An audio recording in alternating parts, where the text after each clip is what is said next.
My name is Winston Carter. I am 68 years old. I have lived a quiet life, a life built on the solid foundation of hard work and silence. I am a man who believes that a person's worth is measured by the calluses on his hands and the integrity of his word. I spent 40 years in the construction business. I started as a laborer mixing concrete under the scorching Georgia sun, and I ended up owning the company. I built skyscrapers that scrape the belly of the clouds in Atlanta. I laid the foundations for hospitals where lives are saved every day. I know how to build things that last. But standing in the hallway of my own home on a rainy Tuesday afternoon, I realized that I had failed to build the most important thing of all. I had failed to build a man out of my own son.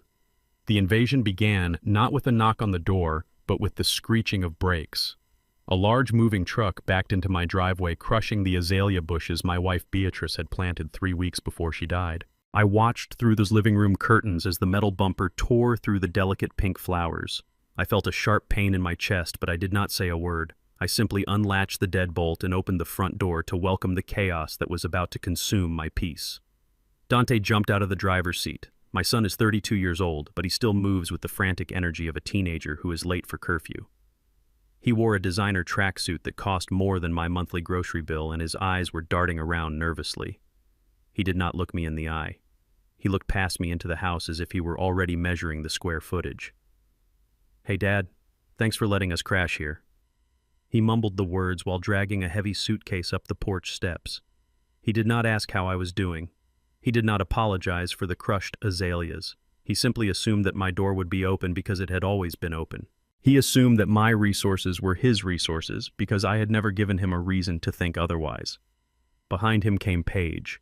My daughter-in-law stepped out of her white SUV with the grace of a queen visiting a leper colony. She is a woman who wears her dissatisfaction like a coat. She looked at my house with a curled lip. It was a look of pure, unadulterated disdain. To her, this was not a home. It was a temporary storage unit for her life until something better came along. She held a handkerchief to her nose as if the air in my neighborhood were toxic. "It smells like wet dog out here, Winston." That was her greeting. No hello, no thank you, just a complaint. I do not own a dog. The smell she was complaining about was the smell of honest earth and pine trees after a rainstorm. It was the smell of the South. But I knew better than to correct her. I stepped aside and let them enter. The moment they crossed the threshold, the energy in the house shifted. For 5 years since Beatrice passed, this house had been a sanctuary of silence. It was a place where dust motes danced in the afternoon sun, and the only sound was the ticking of the grandfather clock in the hall. Now it was filled with the noise of entitlement. Suitcases were dropped onto my hardwood floors with careless thuds. Boxes were stacked against the walls, leaving scuff marks on the paint I had applied myself just last year. Paige walked into the living room and stopped in the center of the room. She pivoted slowly on her expensive heels, scanning the space with the critical eye of a building inspector who is looking for a reason to condemn a property. God, Dante, it is even smaller than I remembered. How are we supposed to fit our sectional sofa in here? And the lighting is terrible. It is so yellow. We need to rip out these fixtures immediately. I stood by the door, my hands clasped behind my back. I wanted to tell her that those light fixtures were chosen by Beatrice. I wanted to tell her that the yellow light was warm and inviting. I wanted to tell her that I had built this house with my own 2 hands 40 years ago. Every stud in the walls was nailed by me. Every floorboard was sanded by my sweat. Beatrice and I had slept in a tent on this land while I poured the foundation. We had eaten sandwiches on the unfinished floor joists, dreaming of the children we would raise here. This house was not just wood and brick. It was a physical manifestation of our love. But I said nothing. I knew that words would be wasted on Paige.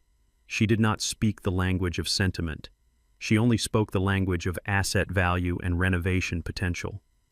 Dante walked in behind her carrying a box labeled shoes. He looked at his wife with a pleading expression. "Babe, please, it is just temporary. We will find a new place soon. Just make do for now." Paige scoffed. "Make do? I am 30 years old, Dante. I should not have to make do in a house that smells like mothballs and Old Spice. We need to make this livable if we are going to stay here." She walked over to the windows and yanked open the curtains. The sudden influx of gray light made the room look weary. She ran a finger along the windowsill and inspected the dust on her tip with a grimace. Then her eyes fell on the floor. Her gaze locked onto the rug. It was a Persian rug, deep reds and indigos woven into a complex pattern of vines and flowers. It lay in the center of the room under the coffee table. It was not just a rug. It was the last anniversary gift I gave to Beatrice. We had found it at an estate sale and she had fallen in love with it immediately. She used to sit on that rug in the evenings reading her books while I watched the news. When she got sick towards the end, she asked me to move her hospital bed into the living room so she could look at the pattern. She said the flowers reminded her of a garden that would never die. Paige pointed a manicured finger at it. That thing has to go. Immediately. I felt a coldness spread through my veins. It was a sensation I had not felt since my days in the army. It was the feeling of a threat approaching. I took a step forward. That rug stays exactly where it is. My voice was low. It was calm, but it had the weight of iron. Dante looked up, surprised. He had rarely heard me speak with such finality. He looked at me and then he looked at his wife. He was caught in the middle of a war he did not have the courage to fight. Dad, come on. It is just a rug. Paige has allergies. It probably holds a ton of dust. I looked at my son. I looked at the man I had raised.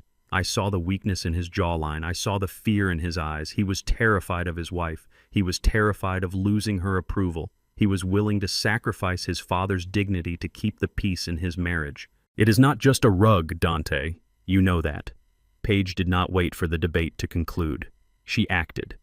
With a swift motion, she kicked the coffee table aside. The legs screeched against the floor, leaving a white scratch on the varnish. She bent down and grabbed the corner of the rug. It is hideous, Winston. It clashes with everything I own, and it smells like a nursing home.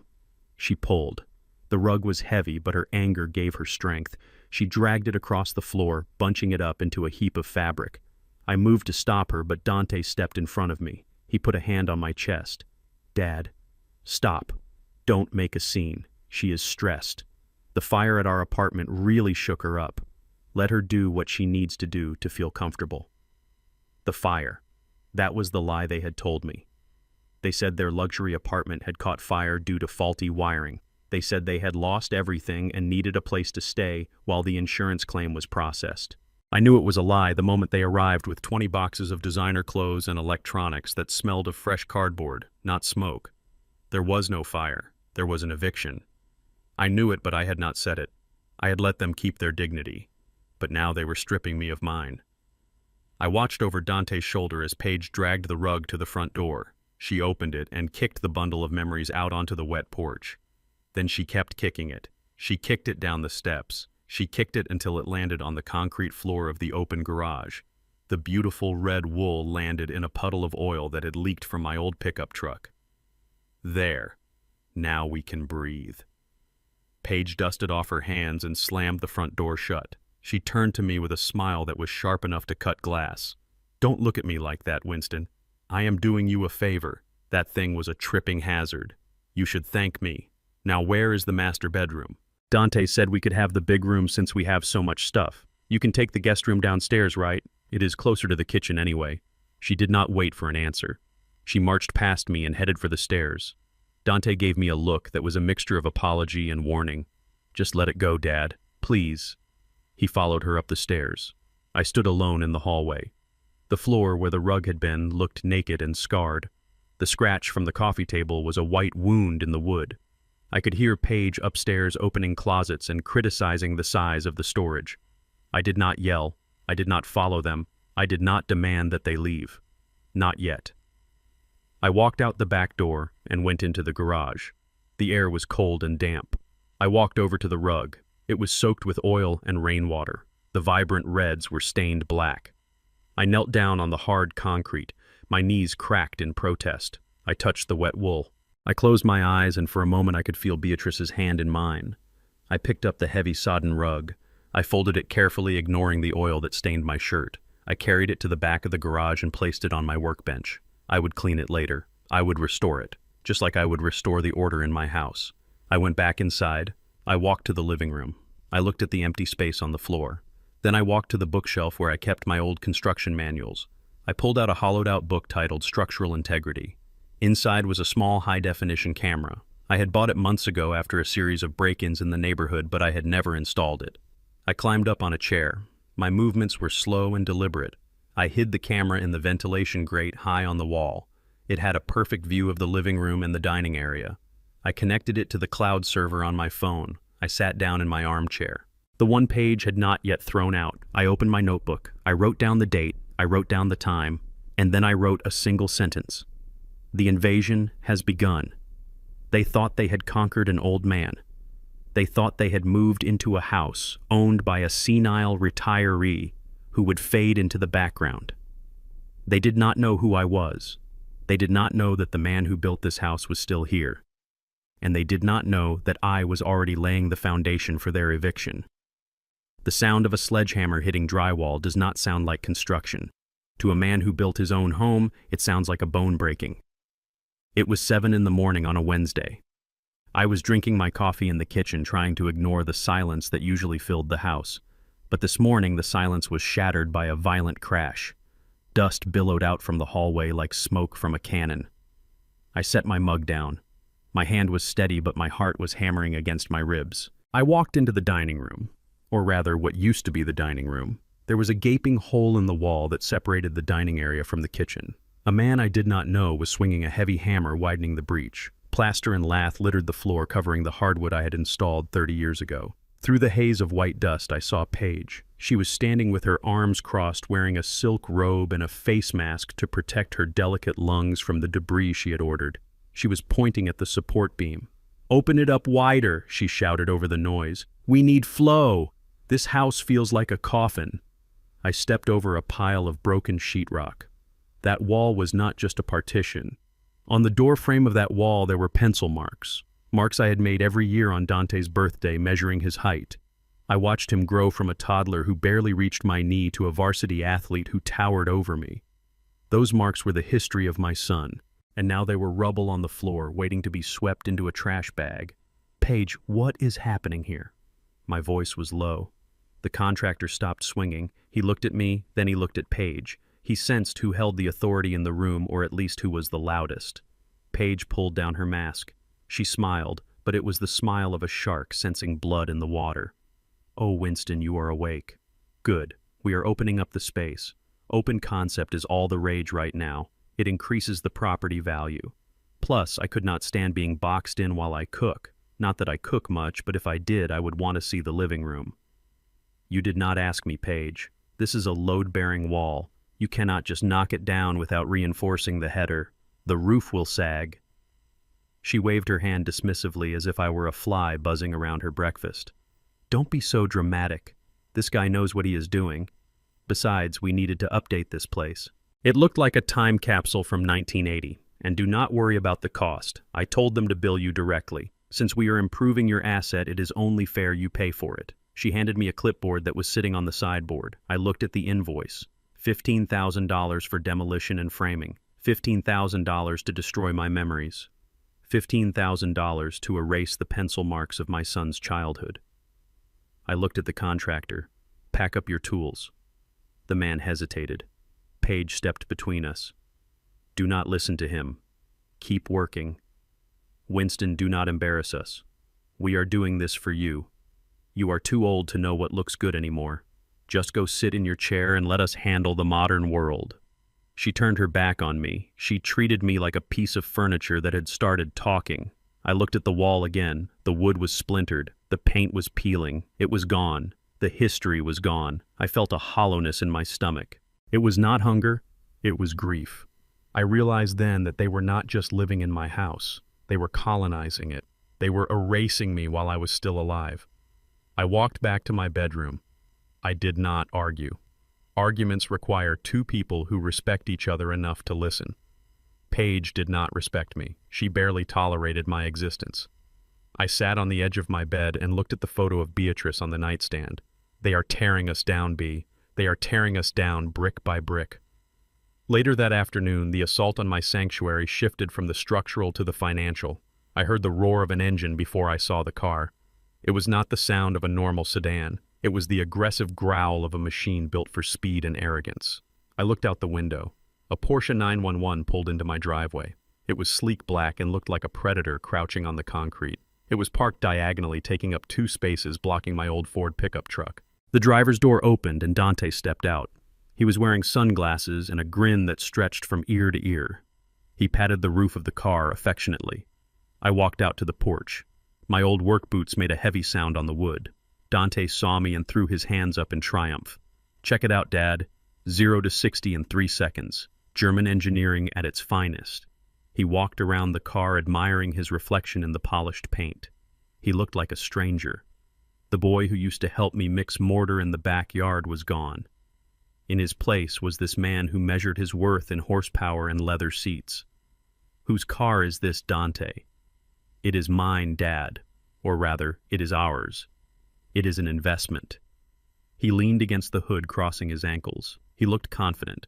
He looked like a man who had just won the lottery. An investment. "You are unemployed, Dante. How do you pay for a $100,000 car with no job?" He rolled his eyes behind his sunglasses. "That is just it, Dad. You have to spend money to make money. I am going to use this for high-end rideshare, Uber Black, executive transport. I will be driving CEOs and VIPs. This car is going to pay for itself in 6 months. It is a business asset." I looked at the car. It had 2 doors. The back seat was non-existent. It was a sports car, not a limousine. No executive was going to squeeze into the back of a Porsche for a ride to the airport. It was a lie. A shiny, fast lie. And the down payment. The insurance. Where did that money come from? Dante shrugged. He adjusted his collar nervously. "I used the emergency card you gave me, the one for household expenses. But don't worry. I will pay it back as soon as the clients start rolling in. Consider it a loan, a seed investment in your son's future." The emergency card.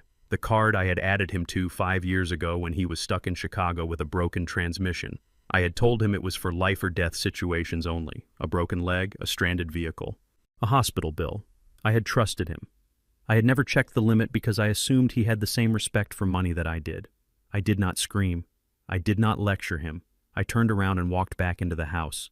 I went straight to my office. I closed the door and locked it. I sat at my desk and picked up the phone. My hands were shaking not from age but from a rage so cold it burned. I dialed the number on the back of my own credit card. The automated voice asked for my verification. I gave it. I waited for a human. "This is Winston Carter. I need to report an unauthorized transaction, and I need to close a secondary account immediately." The agent on the other line was polite. She asked which card. I told her the one ending in 458. Dante's card. She told me there was a pending charge of $12,000 for a down payment at a luxury dealership. Decline it. "But sir, the dealer has already processed the paperwork." Decline it. Report it as fraud if you have to, and freeze the entire account. No money goes out, not a single dime. I hung up the phone. I sat there in the silence. I could hear Dante outside revving the engine, showing off for the neighbors. He was revving the engine of a car he did not own, paid for with money he did not earn. An hour later, the explosion happened. I was in the kitchen sweeping up the dust from the demolished wall. Paige had disappeared into the bedroom to nap, leaving the mess for me. The front door slammed open so hard the glass pane rattled. Dante stormed in. His face was a mask of fury. He was red, sweating, and his eyes were wild. He held his phone in his hand like a weapon. "You cut me off. You embarrassed me in front of the dealer." He marched into the kitchen. He kicked the pile of drywall I had just swept up, scattering white dust all over the clean floor. "They called me Dad. They called me while I was driving. They said the financing fell through because the down payment bounced. They said I have to return the car within the hour or they are reporting it stolen. Do you have any idea how humiliating that is?" I leaned on my broom. I looked at him calmly. "Theft is humiliating, Dante. Using my money without asking is theft. That card was for emergencies. A sports car is not an emergency." He threw his phone onto the counter. It slid across the granite and knocked over a ceramic bowl Beatrice had made in a pottery class. The bowl fell to the floor and shattered. The sound was sharp and final. "It is always about the money with you, isn't it? You sit on that pile of retirement cash like a dragon. You have more than you need. You live like a pauper. You drive that beat-up truck. You wear clothes from Walmart. Why? For what? He paced around the kitchen island, his hands clenching and unclenching.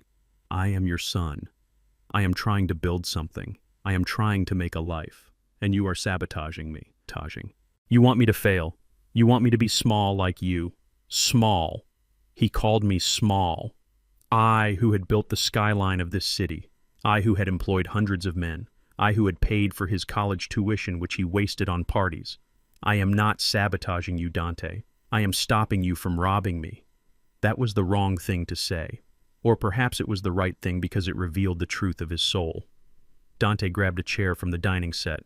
It was an antique oak chair, part of the set Beatrice and I had saved for 3 years to buy. He lifted it over his head. You selfish old man. You do not care about anyone but yourself. You would rather see me walk than see me shine. He smashed the chair against the floor. The wood cracked. The legs snapped off. He did not stop. He picked it up again and smashed it against the island. Splinters flew through the air. He was destroying his inheritance. He was destroying the legacy I had preserved for him. Paige came running down the stairs. She saw the broken chair. She saw the shattered bowl. She saw her husband panting with rage. She did not tell him to stop. She looked at me with cold eyes. Look what you made him do, Winston. You push him too far. You treat him like a child, and then you wonder why he acts out. Just give him the money. Fix this, before you ruin everything. I looked at the broken chair. I looked at the hole in the wall. I looked at the shards of my wife's bowl. I will not fix this. Dante kicked the remains of the chair towards me. Fine. Keep your money. Keep your dusty house. But do not expect us to take care of you when you get sick. Do not expect us to visit you in the hospital. You are alone, Dad. You are completely alone. He grabbed his keys and stormed out. He had to return the Porsche. He had to face the humiliation, but he blamed me. He did not blame his greed. He did not blame his lies. He blamed me for having boundaries. Paige shook her head at me as if I were a disappointing employee. You really messed up this time, Winston. She followed her husband. I was left alone in the kitchen, the dust from the wall mixed with the debris of the chair. My house was broken. My things were broken. But my resolve was hardening. It was turning into steel. I picked up the pieces of the ceramic bowl. I held a blue shard in my palm. It was the color of the ocean Beatrice loved. I squeezed it until the sharp edge cut into my skin. The pain was grounding. It reminded me that I was still alive. It reminded me that I still had power. I walked to my office. I opened the safe. I took out a file labeled Beatrice Trust. I looked at the numbers. They thought I was a hoarder. They thought I was a miser living on a pension. They had no idea. I picked up the phone again. This time I dialed a number I had not called in years. Hello, Strickland? It is Winston. We need to talk. Yes, it is urgent. No, not about business. It is about estate planning. I need to make some changes, drastic changes. I hung up the phone. Outside, the rain began to fall again. It washed away the tire tracks of the Porsche. It washed away the dust on the driveway. But it could not wash away the memory of my son smashing my chair. That memory was etched in stone now. And stone does not forget.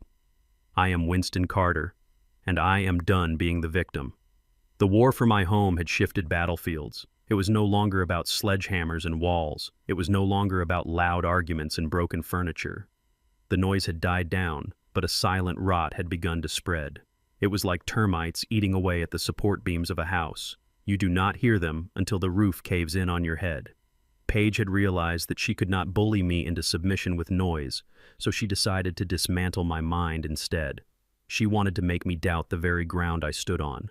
She wanted to prove that the old man was not just stubborn, but broken. It began with the small things. The things a person takes for granted until they are gone. I am a creature of habit. You do not survive 40 years in construction without discipline. My keys go in the brass bowl by the door. My wallet goes in the top drawer of the nightstand. My reading glasses sit on the left corner of the coffee table on top of my Bible. That is where they have lived for 10 years. That is where they were when I went to the kitchen to pour a glass of water on Thursday morning. When I returned, the table was bare.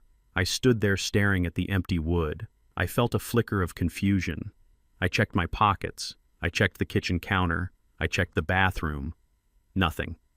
My mind began to retrace my steps. I knew I had placed them there. I remembered the sound of the plastic frames clicking against the hardcover book. I am not a man who misplaces tools.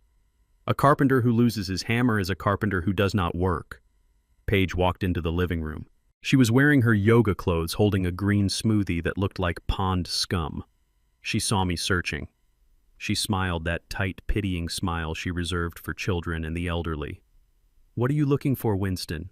"My glasses. I left them right here." She tilted her head. Her eyes were wide and innocent. "Are you sure?" "I have not seen them." "Maybe you left them in the refrigerator again." "Again." She said the word as if this were a common occurrence. As if I were known for chilling my eyewear next to the milk. I felt a spike of irritation. "I do not put glasses in the refrigerator, Paige."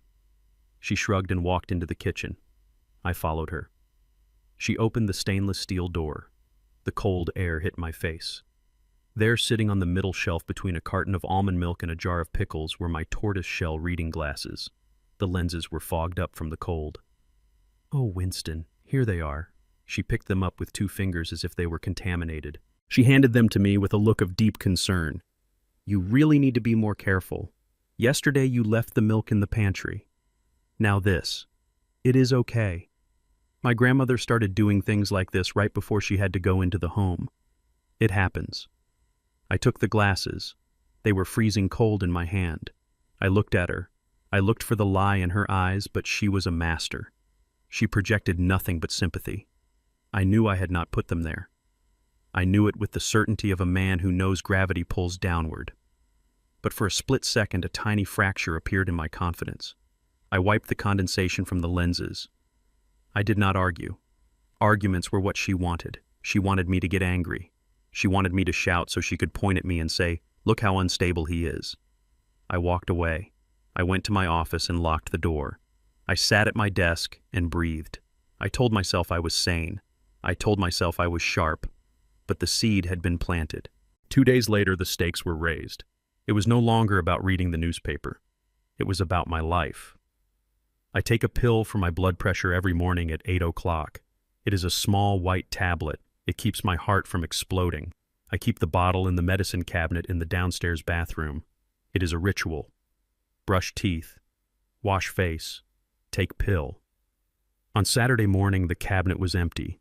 I stared at the shelf. My razor was there. My shaving cream was there. The orange bottle with my name on it was gone. I searched the drawers. I searched under the sink. I felt a rising panic, not because I needed the pill immediately, but because I knew what this meant. This was not a prank. This was a threat. I went to the kitchen. Dante was sitting at the island eating cereal. He did not look up. Paige was wiping down the counters. "Where is my medication, Paige?" She stopped wiping. She turned to me. Her face was a mask of confusion. "What medication?" "My blood pressure pills." They were in the cabinet. Now they are gone. She sighed. She looked at Dante. Dante shook his head without lifting his eyes from his phone. "Dad, we talked about this.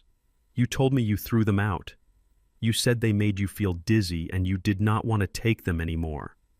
I gripped the back of a chair. My knuckles turned white. "I never said that. I would never say that. That medicine keeps me alive." Paige walked over to the trash can. She stepped on the pedal. The lid popped open. The smell of coffee grounds and rotting fruit wafted up. She pointed inside. "See?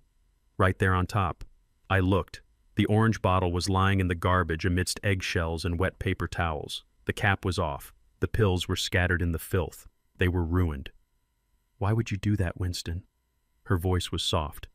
It was the voice of a nurse speaking to a patient who had wet the bed. "I found you in the bathroom last night holding the bottle. You were muttering about how the doctors were poisoning you. I tried to stop you, but you threw them away.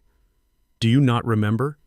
I looked at her. I looked at the bottle in the trash. I looked at my son, who was refusing to meet my gaze. It was a coordinated attack, a narrative they were building together. They were rewriting reality in real time. They were gaslighting me not just to make me doubt myself, but to create a history of incompetence. I did not do this. Dante finally looked up. His eyes were hard. "Dad, you are scaring us. You are forgetting things. You are acting erratic.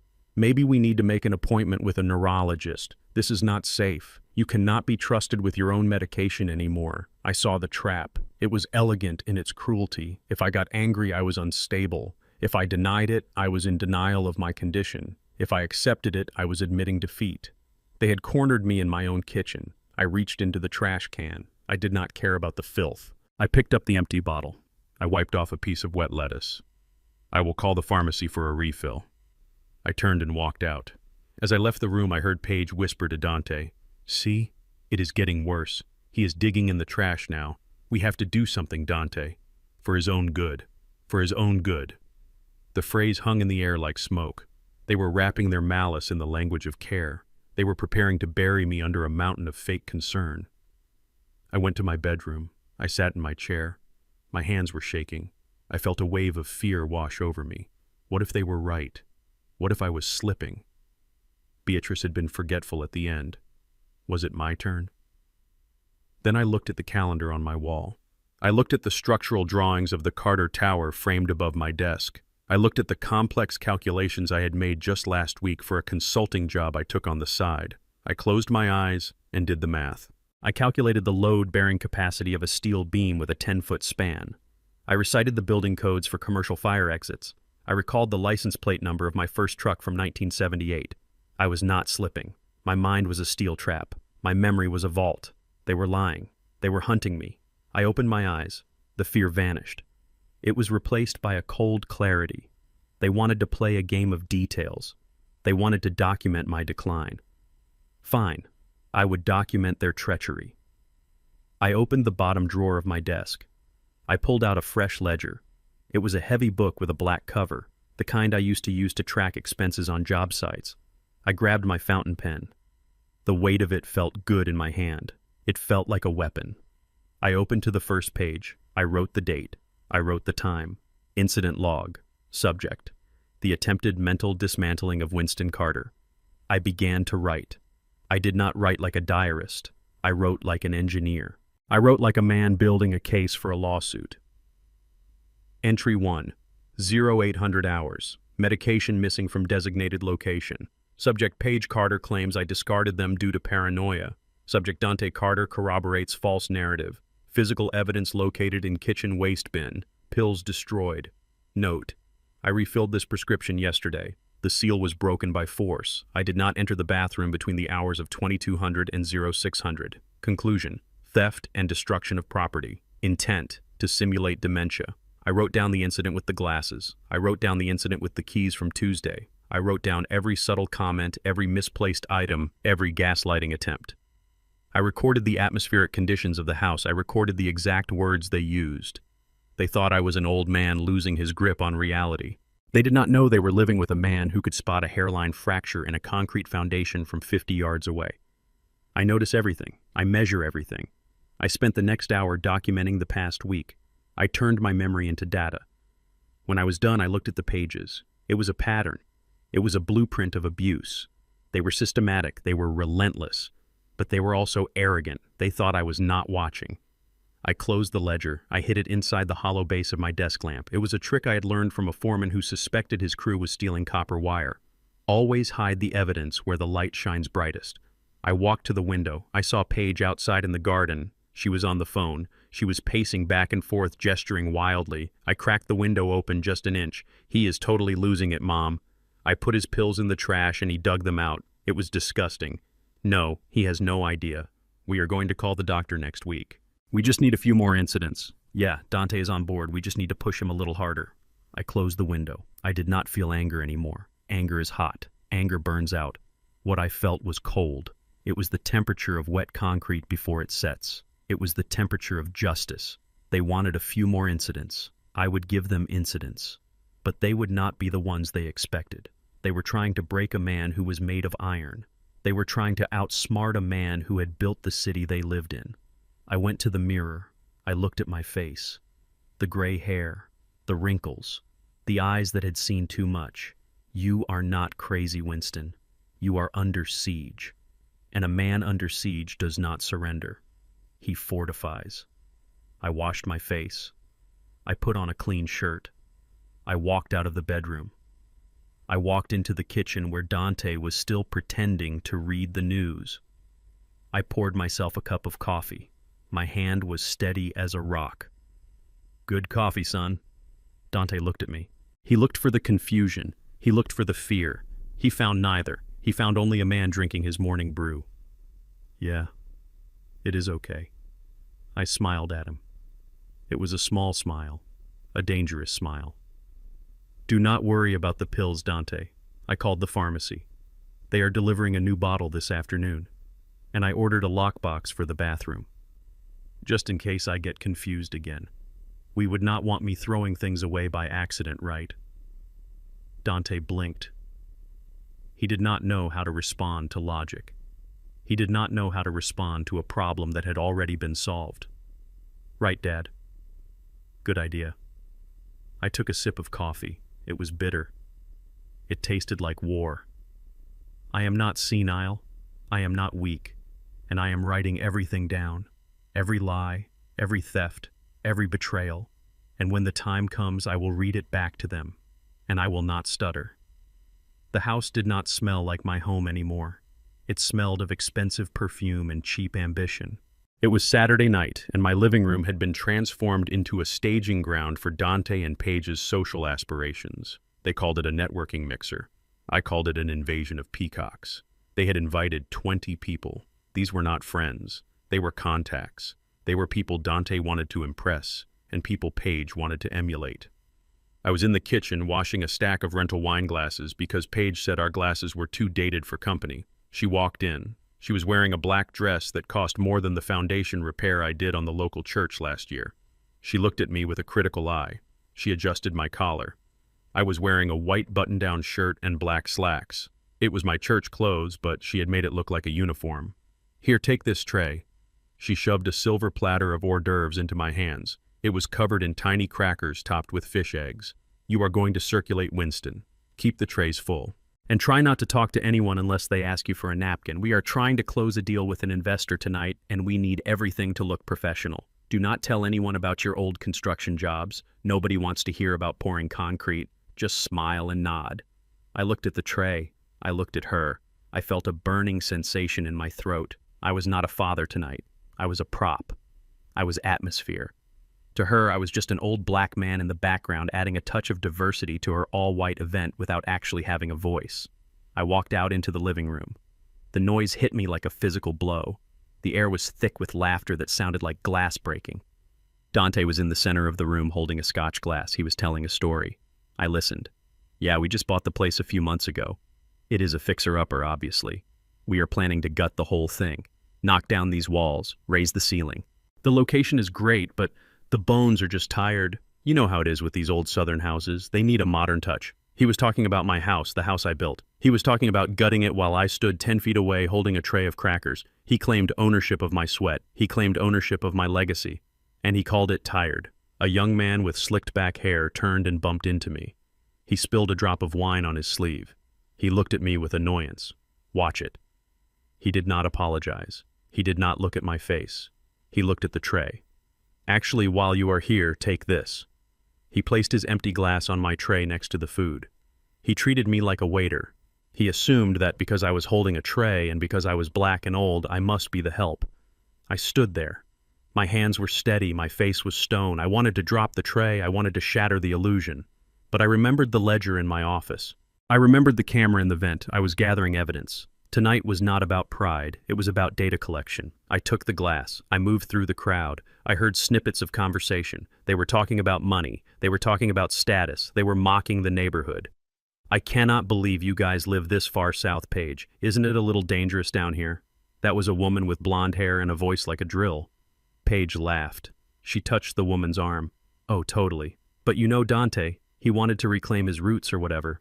We are just here until the market flips. Then we are moving to Buckhead. We just need to get the old man sorted out first." Sorted out, like I was a paperwork error, like I was a clog in a drain. I walked to the mantel. Above the fireplace sat the only thing Paige had not yet removed. It was a framed photograph of Beatrice. It was taken on our 40th birthday. She was wearing a blue dress and laughing at a joke I had just told her. It was my favorite picture. It was the heart of this room. A man was leaning against the mantel. He was tall, loud, and drunk. He was gesturing wildly with his hands, talking about his stock portfolio. He spun around to emphasize a point, and his elbow connected with the frame. The picture fell. It did not fall in slow motion. It fell fast and hard. It hit the brick hearth with a sickening crunch. The glass shattered, the silver frame bent. Beatrice's face lay face down in the ash and dust of the fireplace. The room went silent for a heartbeat. The man looked down. He looked at the broken glass. Then he laughed. Whoops, party foul. He did not pick it up. He did not apologize. He looked at Paige. Sorry, Paige. I think I broke some of your antique clutter. Hope it was not valuable. Paige waved her hand. She did not even look at the photo. She looked at the man. Don't worry about it, Chad. It was just some old picture. We were going to throw it out anyway. It does not fit the aesthetic. Winston, can you clean that up? We do not want anyone cutting their feet. The room erupted in laughter again. They laughed at the destruction of my wife's image. They laughed at the dismissal of my grief. Dante laughed too. He laughed the loudest because he wanted Chad to like him. I set the tray down on a side table. I walked to the fireplace. The room grew quiet, not out of respect, but out of awkwardness. They watched the old man walk. They watched him kneel. I knelt on the brick. I did not care about my knees. I reached for the photo. A shard of glass sliced into my thumb. A drop of bright red blood fell onto Beatrice's blue dress in the picture. I did not flinch. I carefully brushed the glass away. I picked up the photo. I wiped the ash from her face with my sleeve. I stood up. I held the picture against my chest. I turned to look at them. I did not speak. I did not have to. My silence was a vacuum that sucked the air out of the room. I looked at Chad. I looked at his expensive suit and his empty eyes. I looked at Paige. I looked at Dante. I saw Dante shift his weight. He looked uncomfortable. He looked away. He knew. Somewhere deep inside him, the boy I raised knew that a line had been crossed, but the man he had become was too weak to acknowledge it. Someone clear this glass. I said it softly. I did not look at anyone in particular. I simply gave an order. It was the voice of a foreman. It was the voice of a man who expects to be obeyed. Then I turned and walked toward the kitchen. I was going to take Beatrice to safety. I was going to take her away from these wolves. As I passed the sofa, a man stood up. He was older than the rest. He had gray hair and wore a suit that was tailored with a precision the younger men could not afford. He had been sitting quietly in the corner, watching the entire scene. He stepped into my path. I stopped. I prepared myself for another insult. I prepared myself to be asked for a refill. The man looked at me. His eyes were sharp. They were the eyes of a man who recognized quality when he saw it. He extended his hand. Winston Carter. It is Winston, isn't it? I looked at his hand. I looked at his face. Recognition flickered in my mind. Yes. He smiled. It was a genuine smile. A respectful smile. I thought so. I am Robert Harrington, CEO of Harrington Logistics. You poured the foundation for my first distribution center in 1992, the one on the west side. We had that soil issue with the clay. Every other contractor told me it would cost $1 million to fix.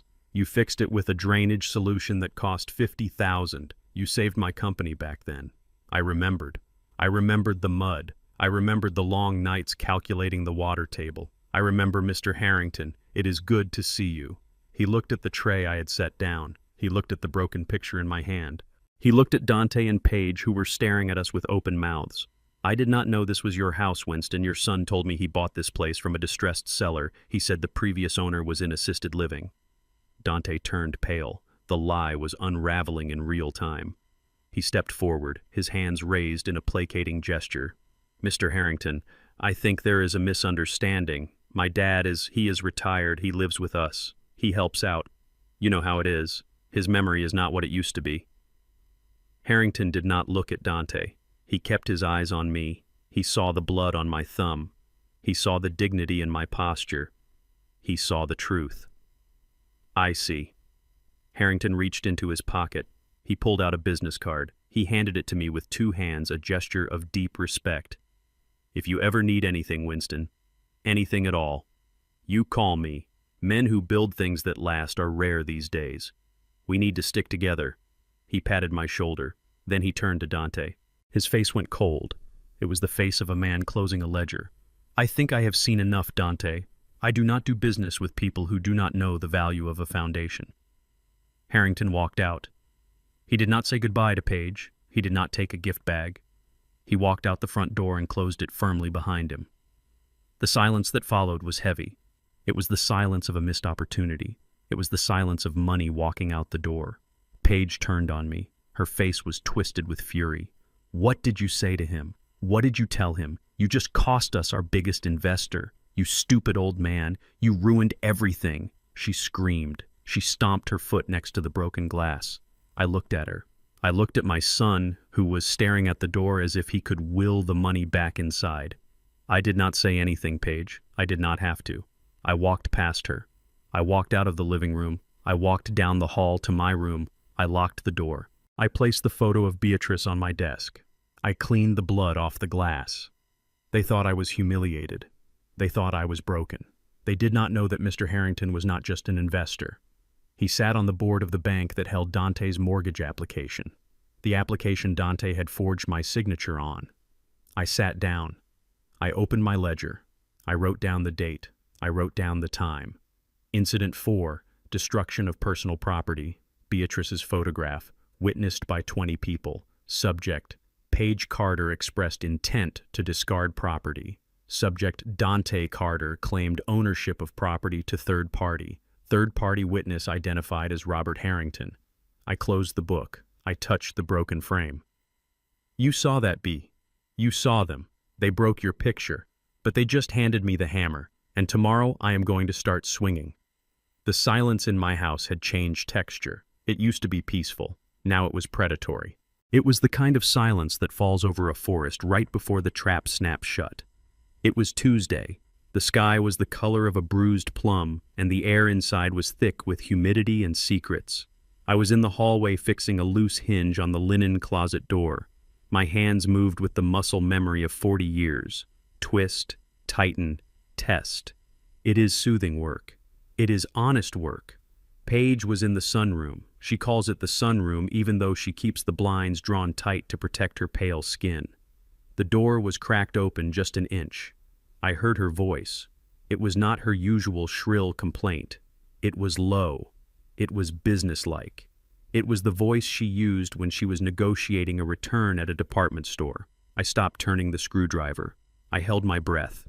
I became a statue in my own hallway. Yes, I understand the basic package is $2,000 a month. That is fine. We are not looking for luxury. We are looking for security. She paused, listening to the person on the other end. I stepped closer. The floorboard under my left boot creaked. I froze. Paige did not hear it. She was too absorbed in the transaction of my life. "He wanders." Yes. He gets aggressive. We are worried about his safety and ours, mostly ours. Look, we need immediate placement. We are listing the house next week and we need him out before the open house. A senile old man scares away buyers, listing the house. I felt the blood drain from my face. I felt cold all over. They were not just waiting for me to die, they were accelerating the process. They were selling the roof over my head while I was still standing under it. Sunset Meadows. Is that the name? Yes, I have heard of it. It is perfect. Just keep him sedated and fed. That is all he needs. Sunset Meadows. I knew the place. It was 40 miles outside the city. It was a converted motel that smelled of urine and industrial cleaner. It was a place where people sent their relatives to be forgotten. It was a warehouse for the dying. I had visited a foreman of mine there 10 years ago. He had cried and begged me to take him home. He died 3 weeks later from a bed sore that went septic. That was the future Paige was buying for me. A bed in a room with no windows and a chemically induced sleep until my heart gave out. And the payment. Yes. Once the house sells, we will pay the full year in advance. Until then, can we do a payment plan? Great. Send over the paperwork. She hung up. I heard the click of her phone. I stepped back from the door. I moved silently to the kitchen. I turned on the faucet. I needed noise. I needed water. I washed my face. The water was cold, but my skin felt like it was burning. They were going to sell my house, the house I built for Beatrice, the house where I raised Dante. They were going to trade my legacy for a year of warehousing in a hellhole. I dried my face with a paper towel. I looked at my reflection in the window. I did not see a victim. I saw a general who had just intercepted enemy communications. I needed to move fast. If they were calling facilities, it meant they were building a case. They needed a medical reason to commit me against my will.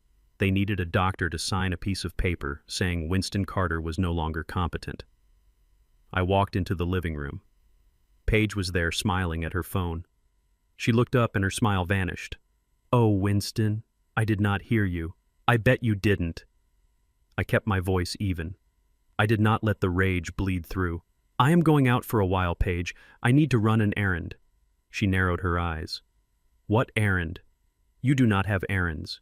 You have nowhere to go." "I am going to the doctor." Her eyes widened. A flicker of panic crossed her face, followed immediately by a flicker of triumph. She thought her plan was working. She thought I was sick. "The doctor. Are you feeling okay, Winston?" I rubbed my temple. I played the part. "I have been having headaches, and I feel a little dizzy." "Maybe you were right. Maybe I need to get checked out." Paige stood up. She walked over to me. She put a hand on my arm. Her touch was light and cold. "That is a good idea, Winston. Very responsible. Which doctor are you going to?" "Dr. Thorne. He has been my doctor for 20 years. He knows my history." Paige nodded slowly. I could see the gears turning in her head. She was calculating. She was plotting. "Okay. Do you want me to drive you?" "No. I can drive myself. I am not invalid yet." I grabbed my keys from the bowl. I walked out before she could argue. I climbed into my truck. The engine roared to life. It was a sound I loved. It was the sound of freedom. I drove to the clinic. Dr. Elias Thorne was a good man.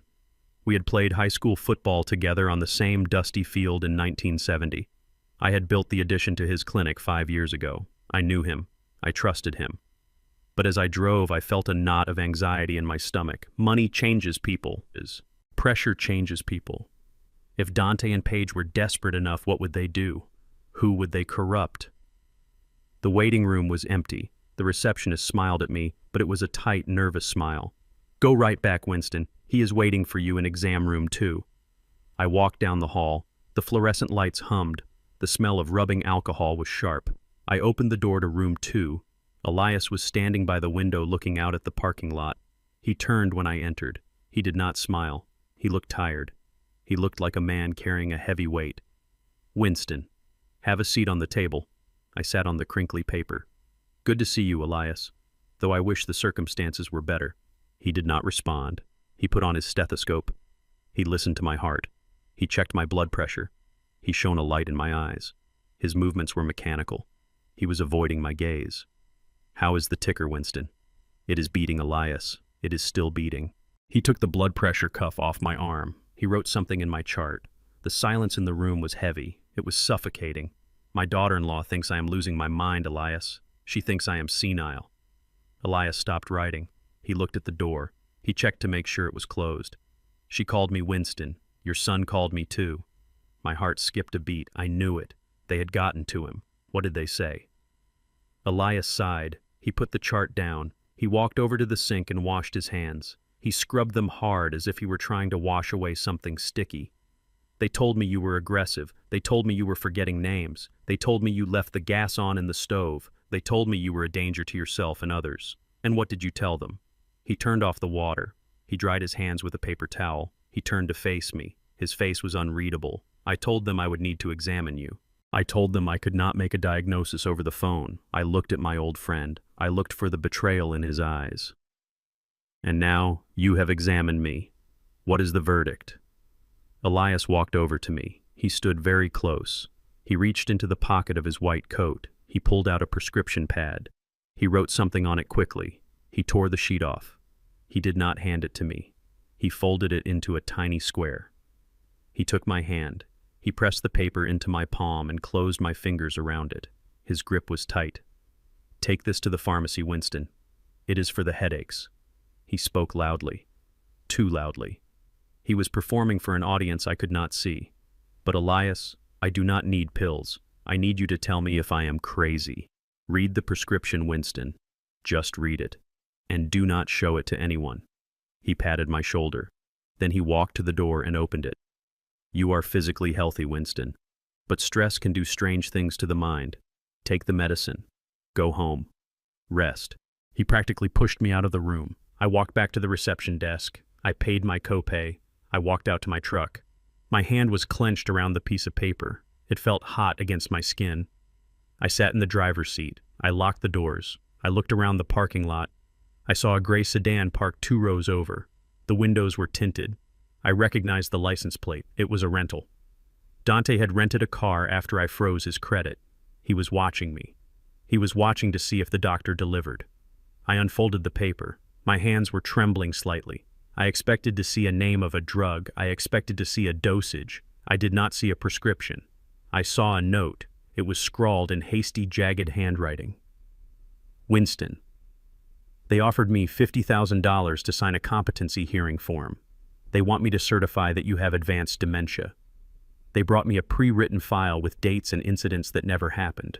I recorded the conversation. I told them I needed to see you first to make it look legal. I did not sign it, but they will find a doctor who will. There is a doctor on the east side who sells signatures. They are going there next. Do not go home. They are planning an intervention tonight to force you into emergency care. Run, Winston. Get a lawyer. I have the tape in my safe. Call me from a secure line. I read it twice. Then I read it a third time. $50,000. Dante did not have $50, let alone $50,000. Where did they get that kind of money? Then I remembered the text message I had seen on Dante's phone screen when he left it on the counter last week. A message from a loan shark. A message about high-interest bridge loans secured against future inheritance. He was borrowing money against my death. He was borrowing money against the sale of my house. He was digging a hole so deep he needed my body to fill it. I looked at the gray sedan in the mirror. I saw the silhouette of my son in the driver's seat. He was on the phone. He was probably calling Paige. He was probably telling her that the old man had just left the doctor and the trap was set. I felt a cold rage settle over me. It was heavier than the rage I felt when they broke the wall. It was heavier than the rage I felt when they broke the picture. This was the rage of a man who realizes his own flesh and blood has put a price tag on his freedom. They wanted to lock me away. They wanted to erase my mind on paper so they could steal the concrete and wood I had built. I took out my lighter, the Zippo Beatrice gave me 30 years ago. I lit the corner of the note. I held it until the flame licked my fingertips. I dropped the burning ash into the coffee cup in my cup holder. I watched the evidence turn to smoke. I did not need the note. I had Elias. I had the tape he mentioned. And I had my own plan. I put the truck in gear. I drove out of the parking lot. I drove past Dante. I did not look at him. I stared straight ahead. Run, Winston. That is what Elias said.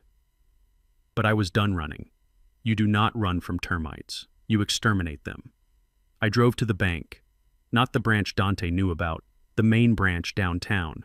The one where the managers knew me by name. The one where the Beatrice Trust was held. I walked in. I asked to see the branch manager. I sat in his office. Mr. Carter, what can we do for you today? I need to make a withdrawal, a large one. And I need to hire a private security detail for my home. Tonight. The manager looked surprised. Is everything all right, Winston? Everything is fine. I am just expecting some uninvited guests. And I want to make sure the welcome party is appropriate. I left the bank an hour later. I had a cashier's check in my pocket. I had a contract for 2 off-duty police officers to stand guard outside my property starting at dusk. I drove back toward my neighborhood, but I did not go home. I pulled into the parking lot of a hardware store. I bought a new deadbolt, a heavy-duty commercial-grade lock, the kind I used to install on warehouse doors. Then I drove home. I pulled into the driveway. Dante's rental car was not there yet. He was probably still tailing me or reporting back to Paige. I walked up the steps. I looked at the front door. Tonight they planned an intervention. Tonight they planned to force me out. I took my toolbox from the truck bed. I unscrewed the old lock. I installed the new one. I tightened the screws until the metal groaned. I locked the door from the outside. I walked around the house. I checked the windows. I checked the back door. I secured my perimeter. Then I sat on the porch swing. I waited. The sun began to set. The shadows stretched across the lawn. The air grew cold. I was not running. I was fortifying. Let them come. Let them bring their fake papers and their hired goons. Let them try to take me. They were about to find out that the foundation of this house was stronger than they thought, and the man guarding it was made of stone. Tonight, I am holding my ground. The sun had not yet risen when I unlocked the front door. The heavy deadbolt clicked open with a sound that echoed like a gunshot in the silent house. I had spent the night in the armchair facing the entrance, holding a baseball bat and my ledger. But no one had tried to break in. The intervention they had planned had failed because they could not breach the fortress I had created. But I knew that a siege could not last forever. If I wanted to win this war, I had to lure the enemy onto the open field.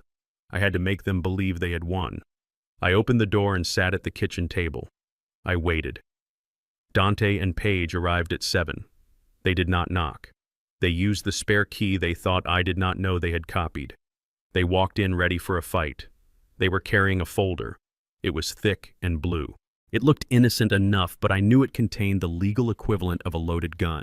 They stopped when they saw me. I was drinking coffee. I was calm. I was not the confused old man they expected to find cowering in a corner. "Sit down," I said. My voice was flat. It was the voice of a man who is done negotiating. Dante looked at Paige. She nodded. They sat opposite me. The kitchen table felt miles wide. It was a battlefield. Beatrice used to serve pancakes at this table. Now it was hosting a hostage negotiation. "Dad, we need to talk." Dante started. He looked terrible. His eyes were bloodshot. His hands were shaking. The desperation was radiating off him like heat from a pavement. "I know what you want, Dante. Put the papers on the table."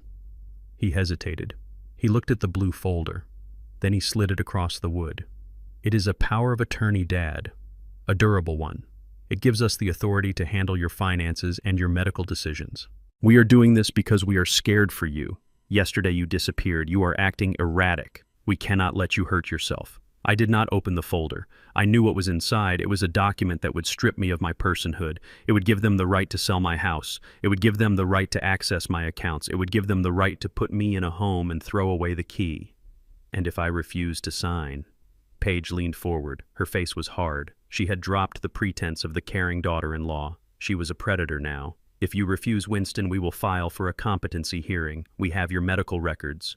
We have witness statements from neighbors saying you wander at night. We have incidents recorded. It will get ugly. The court will appoint a guardian anyway. It might as well be family." I looked at her. "My medical records are clean, Paige. My doctor knows I am sane." She smiled. It was a thin, cruel smile. "We found a new Dr. Winston. New doctor. Dr. Evans. He reviewed your case file. He is very concerned. He thinks you have advanced vascular dementia. He is willing to testify." So they had done it. They had bought a doctor. They were willing to perjure themselves and ruin a man's professional reputation just to get their hands on my money. I picked up the pen that was sitting on top of the folder. It was a cheap plastic pen. It felt light in my hand. "Is that all? You threaten me with a court case? I will win." Dante slammed his hand on the table. "Just sign the damn paper, Dad. We do not have time for this." He was sweating. The loan sharks were breathing down his neck. He needed liquid assets immediately. He needed to sell the house this week. I put the pen down. "No." Dante stood up. He paced the kitchen. He ran his hands through his hair. He looked like a trapped animal. Then he stopped. He looked at me with an expression I had never seen before. It was not anger. It was calculation. "Okay, Dad, do it the hard way. But remember this. You love Leo, right?" "Leo. My grandson. He was 12 years old. He was in a boarding school 2 hours away. He was the only pure thing left in this family. He had Beatrice's eyes and my love for building things. I paid his tuition.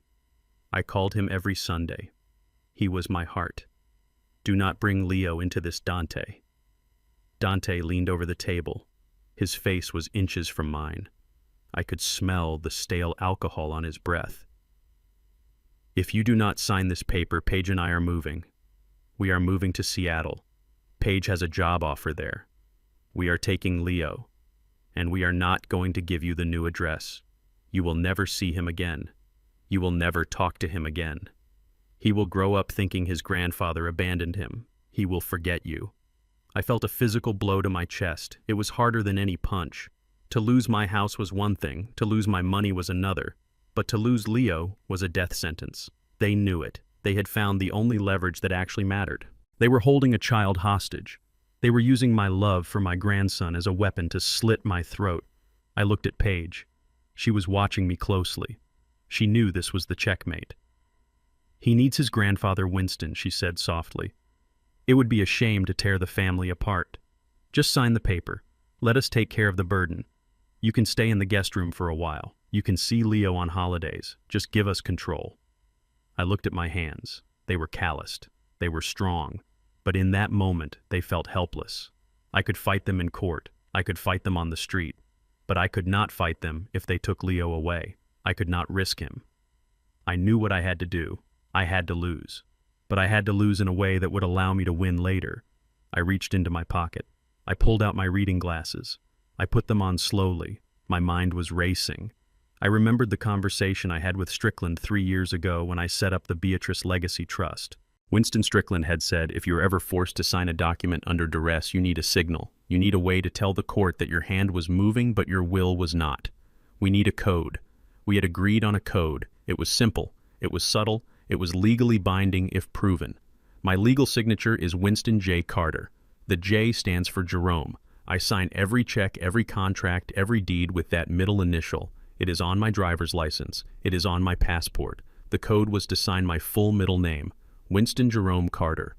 To the untrained eye, it looks more formal. It looks like I am taking the document seriously. But in the eyes of my lawyer and the eyes of the law, it is a signal of distress. It means I am signing with a gun to my head. It renders the document void from the moment the ink dries. I looked at Dante. I let my shoulders slump. I let my face fall. I gave him the defeat he wanted to see. You would really do that. You would take Leo away. Dante did not blink. Try me, I sighed. It was a long, ragged sigh. Give me the pen.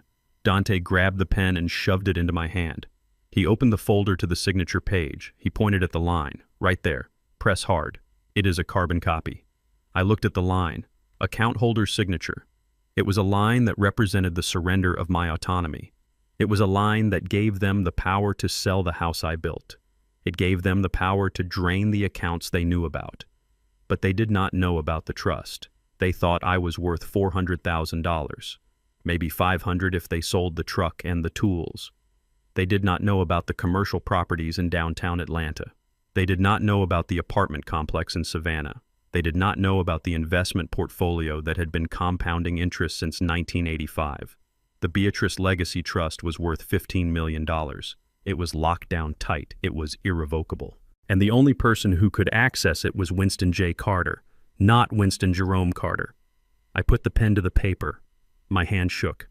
I did not have to fake the tremor. The rage was making me vibrate. I wrote the W. I wrote the I. I wrote the N. I wrote the S. I wrote the T. I wrote the O. I wrote the N. Then I paused.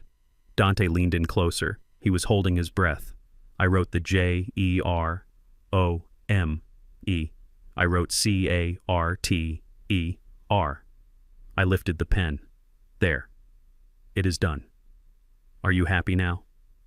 Dante snatched the paper. He looked at the signature. He did not notice the middle name. He only saw the letters that spelled victory. He laughed. It was a sharp barking sound. Finally. God. Dad, why do you have to make everything so difficult? He handed the folder to Paige. She checked it. She smiled. She put it in her purse. Thank you, Winston. This is for the best. You will see. We are going to take good care of everything. Take care of everything. That meant they were going to liquidate everything. Now, if you will excuse us, Dante said, checking his watch. We have some calls to make. We need to get the house listed. The realtor is coming at noon. You might want to go for a walk, Dad. You do not want to be in the way. He patted my shoulder. It was a patronizing tap, the touch of a master to a servant. I stood up.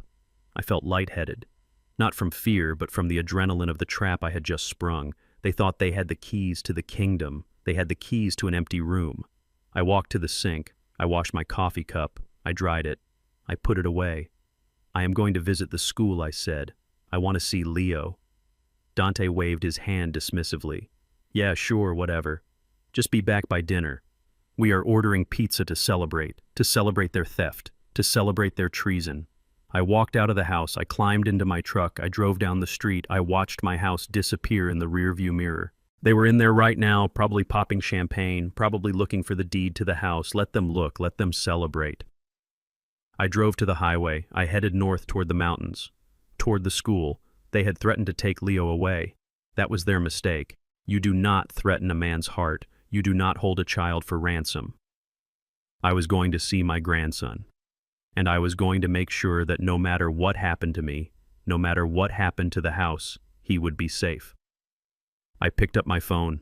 I dialed Strickland. "It is done," I said. I signed it, with the full name. I heard Strickland inhale sharply on the other end. "Understood, Winston. I will file the affidavit of duress this morning. The moment they try to use that document, the bank will flag it. It will trigger a fraud investigation. They just signed their own arrest warrants. Good. Let them run with it for a day. Let them dig the hole deep." I hung up. $15 million. They would kill for a fraction of that, and they were about to find out that they could not touch a penny of it. I stepped on the gas. The truck roared. I had a grandson to save, and after that I had a justice to serve, a justice that would be cold hard and absolute. The drive to St. Jude Academy usually takes 2 hours, but I made it in 90 minutes. My hands gripped the steering wheel of my truck until my knuckles turned the color of old bone.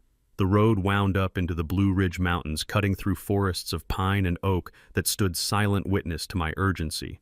I was not driving to visit a student. I was driving to save a hostage. St. Jude is a place built on tradition and old money. It has brick buildings covered in ivy and manicured lawns where children of senators and surgeons play lacrosse. It is the kind of place a man like me dreams of sending his grandson to, not because of the status, but because of the safety. It is a fortress against the chaos of the world, or so I thought. I pulled up to the security gate. The guard recognized my truck. I had been coming here once a month for 3 years to take Leo out for lunch. "Good afternoon, Mr. Carter. You are here early today." I nodded. "Just checking on the boy. Is Headmaster Vance in?" "He is." "Go right ahead." I parked in the visitor lot next to a row of Range Rovers and Mercedes.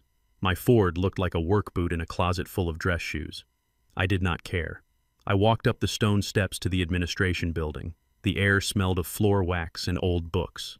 The secretary looked up when I entered. She was a woman named Mrs. Higgins, who usually greeted me with a smile and a peppermint candy. Today she looked at me, and her face fell. She looked down at her desk, shuffling papers nervously. "Mr. Carter, we were not expecting you. I need to see the headmaster, Mrs. Higgins." She bit her lip. "He is in a meeting, but I suppose you should go in. He was just drafting a letter to you, actually. Or rather, to your son. That struck me as odd. A letter to Dante. Dante never read mail. He only read text messages and betting slips." I walked past her desk and knocked on the heavy oak door.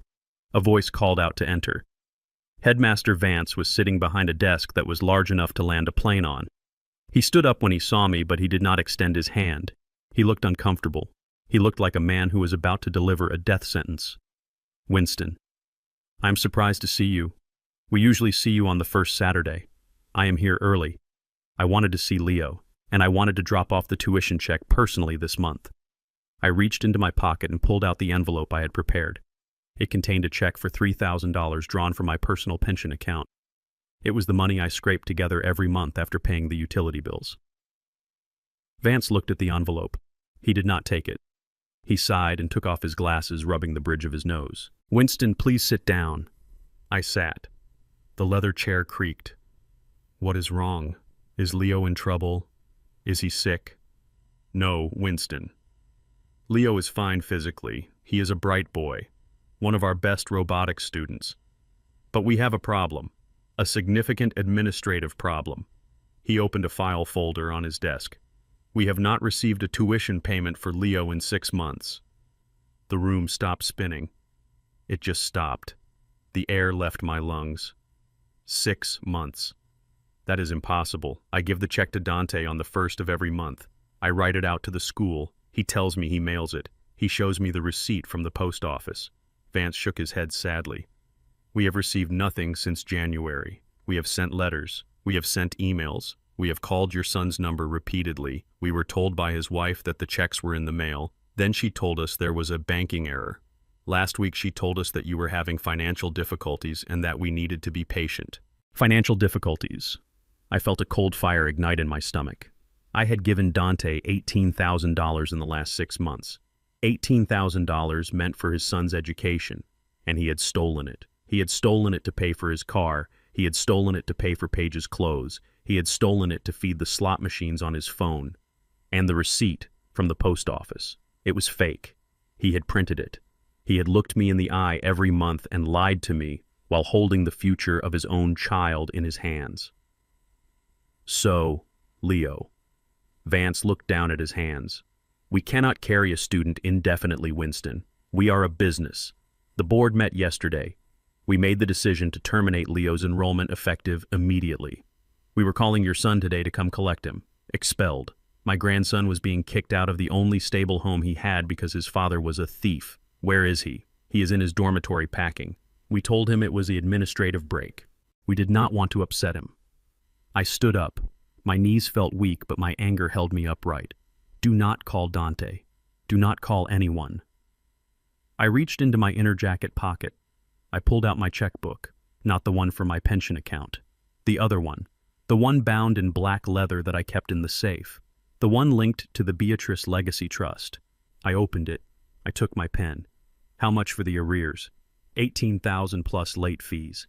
It comes to $19,500. And how much for the rest of the year? Another $18,000. And for the next 4 years, until he graduates high school. Vance looked at me. His eyes widened. Winston, that is a substantial sum. We are talking about over $100,000. I wrote the date. I wrote the name of the school. In the box for the amount I wrote $150,000. I signed it. Winston J. Carter. I tore the check out.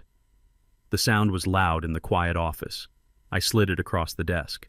This covers everything. The arrears, the fees, the tuition, until he walks across that stage with a diploma. And I added enough for the university fund you manage. Vance picked up the check. He looked at the number. He looked at the bank logo. It was a private wealth bank. He looked at me with new eyes. He realized in that moment that he had misjudged the man in the work boots. Winston, I had no idea. No one does. And I want to keep it that way. I leaned forward. I placed my hands on his desk. This money comes with conditions. Name them. First, Dante and Paige never find out about this. As far as they know, Leo is still on the verge of expulsion. If they call you, tell them the board is reviewing the case. Tell them you are giving them a grace period, but do not tell them the bill is paid. Vance nodded slowly. I understand. Privacy is paramount. Second, remove Dante as the primary contact. Remove Paige. I am the primary contact. I am the only person authorized to pick him up. I am the only person authorized to make medical decisions. If they try to take him out of school, you call me, and you call the police. Is there a custody order, Winston? Not yet, but there will be. Until then, you operate under the assumption that they are a threat to his education. Because they are. They stole his tuition money. That is theft. Vance typed something into his computer. Done. The file is flagged. Security has been notified. I stood up. Can I see him? Of course. He is in Lincoln Hall, room 302. I walked out of the office. The sun was shining outside, but the world felt darker. I walked across the quad. I saw students laughing and throwing frisbees. They did not know how fragile their world was. They did not know that adults could be monsters. I walked into the dormitory. I climbed the stairs to the 3rd floor. I found room 302. The door was open. Leo was sitting on his bed. His suitcase was open. He was folding his shirts carefully, just like I taught him. He looked up when I entered. His eyes were red. He had been crying. Grandpa. He jumped up and ran to me. I caught him. He was getting big. He was solid, but he hugged me like a little boy. He buried his face in my chest. Dad said I have to come home. He said you stopped paying the school. He said you ran out of money. The lie was so cruel it took my breath away. Dante had blamed me. He had told his son that I was the failure. He had poisoned the boy against me to cover his own crime. I held him tight. I smelled the soap he used. I felt his heart beating against my ribs. Your dad is wrong, Leo. There was a mistake at the bank. A computer error. I fixed it. He pulled back. He looked at me. His eyes were full of hope and fear. So I can stay. You can stay. You are paid up until you graduate. Nobody is kicking you out. Not today. Not ever. He let out a breath he had been holding for days. He sat back down on the bed. I was scared, Grandpa. I did not want to go back to the house. Mom and Dad are always fighting. Mom throws things. Dad screams. It is scary there. I sat next to him. I put my arm around his shoulder. I know, son. I know. I looked around the room. I saw his robotics trophy on the shelf. I saw the picture of Beatrice next to his bed. He was a good boy. He deserved better than the parents he got. Leo, I need you to do something for me. It is a secret mission, like in your video games. He wiped his eyes. He looked interested. What kind of mission? I need you to pretend. When you talk to your dad, pretend you are still worried about school. Do not tell him I came here. Do not tell him I paid. If he asks, tell him the headmaster said he could stay for a few more weeks while they figure it out. Can you do that? Why, Grandpa? Because I'm trying to fix things at the house. And if they know I have money, they will not learn their lesson. I need to teach them how to be responsible. Leo nodded. He understood responsibility. He was 12 going on 40. Okay, I can do that. Dad never listens to me anyway. We spent the next hour unpacking his suitcase. We put his shirts back in the drawer. We put his books back on the desk. We restored his world. When I left, the sun was setting behind the mountains. The drive back was lonely, but my mind was clear. I had saved Leo. That was the most important thing. But I had done something else too. I had cut off the supply line. Dante relied on that $3,000 check every month. He probably had it spent before I even wrote it. He used it to pay the minimums on his credit cards. He used it to keep the loan sharks at bay. On the 1st of next month, he was going to come to me with his hand out. He was going to ask for the tuition check, and I was going to tell him no. I was going to tell him I was broke. I was going to tell him the well was dry. I was going to watch him panic. He had stolen from his son. He had stolen from his father. He had dug a hole of debt and lies. Now I was going to take away the latter. I drove down the mountain. The city lights twinkled in the distance. My house was down there. The house they were trying to steal. The house they had invaded. Let them have their pizza tonight. Let them celebrate their victory with the power of attorney, because the storm was coming. And this time, I was the one bringing the thunder. The knock on the door was not a request. It was a demand. It sounded like a sledgehammer hitting a support beam. It vibrated through the floorboards and rattled the china in the cabinet. It was 8 o'clock on a Friday night. The air in the house was still thick with the smell of the pepperoni pizza they had ordered to celebrate their victory over me. Dante was on the sofa laughing at a comedy special. Paige was scrolling through her phone, probably looking for luxury condos in Seattle. When the first pound hit the door, the laughter stopped. Dante froze. His face went pale. He looked at the door with the wide, terrified eyes of a deer hearing a twig snap. He knew that knock. It was the knock of consequences arriving ahead of schedule. He scrambled off the sofa. He looked around the room frantically. "Do not answer it, Dad. Do not answer it." He whispered the words. He was sweating. Sweat beads popped out on his forehead instantly. I sat in my recliner. I folded my newspaper. It was the local Gazette. I liked to check the property listings to see what my competitors were building. Why not Dante? Are we expecting company? Please, Dad. Just turn off the lights. Pretend we are not home. The pounding came again. It was louder this time. A voice boomed from the other side. "Dante Carter, open the door. We know you are in there. We saw the Porsche. The Porsche. The car he had returned, but apparently not before everyone in the city had seen him driving it. He had advertised his wealth before he actually had it. I stood up. My knees popped. I walked toward the door. Dante tried to grab my arm. "No, Dad. They will kill me." I shook him off. I did not look at him. I walked to the door. I unlocked the heavy deadbolt I had installed just days before. I opened the door. 2 men stood on my porch. They were big. They were not tall like basketball players. They were wide like linebackers. They wore leather jackets that creaked when they moved. They smelled of stale tobacco and violence. The one in front had a scar running through his eyebrow. He looked at me. He did not see me. He looked past me. "We are looking for Dante." I did not step aside. I filled the doorway. "He is inside." "What is this regarding?"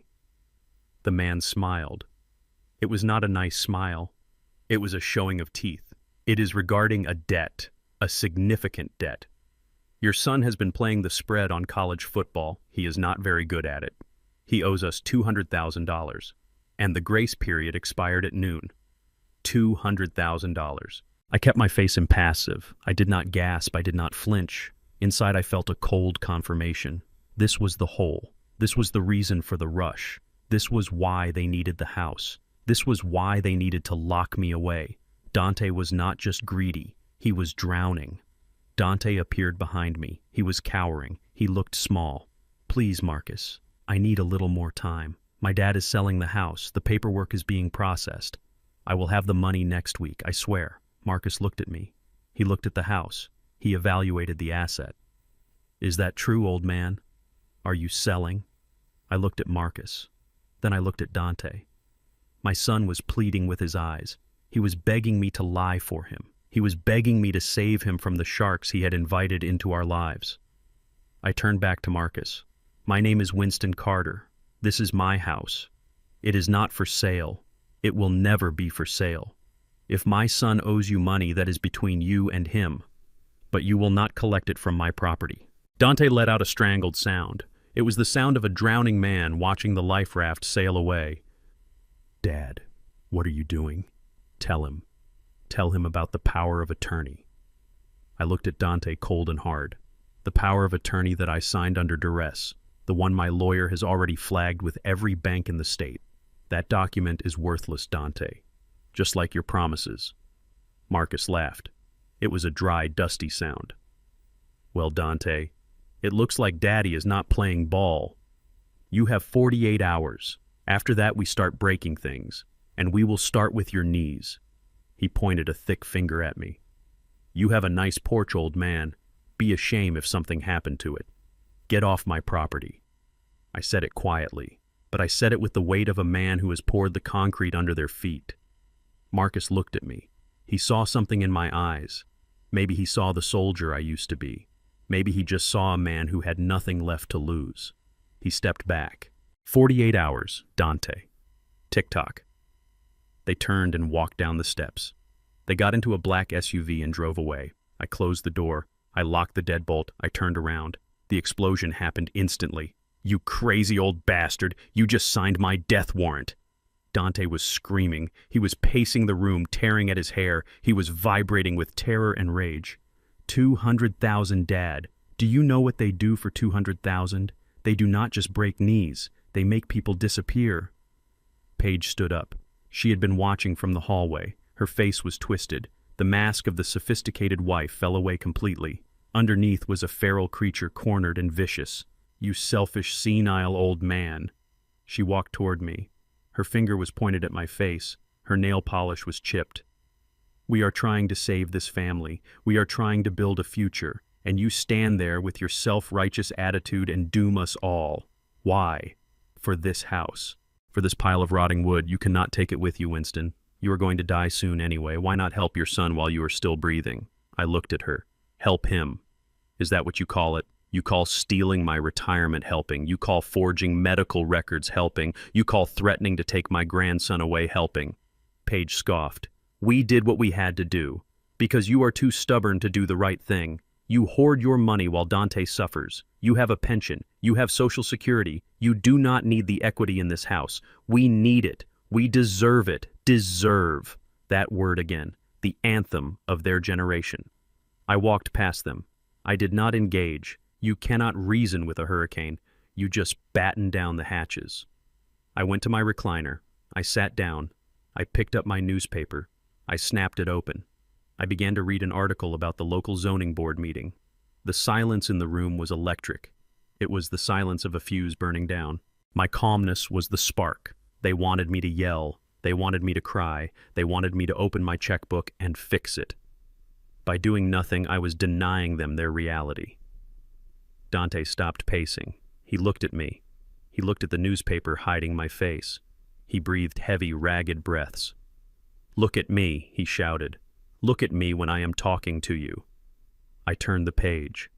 I read about a proposal for a new park downtown. Dante snapped. He grabbed a vase from the side table. It was a cheap glass vase Paige had bought to stage the house. He threw it against the wall. It shattered. Glass rained down on the floor. I did not flinch. I did not look up. "Are you deaf?" I said, "Look at me." He walked over to the television. It was a 50-inch flat screen I had bought 3 years ago to watch football on Sundays. It was the only luxury I allowed myself. It was my window to the outside world. "You love this TV more than you love me, don't you? You sit there every night ignoring us, ignoring your problems."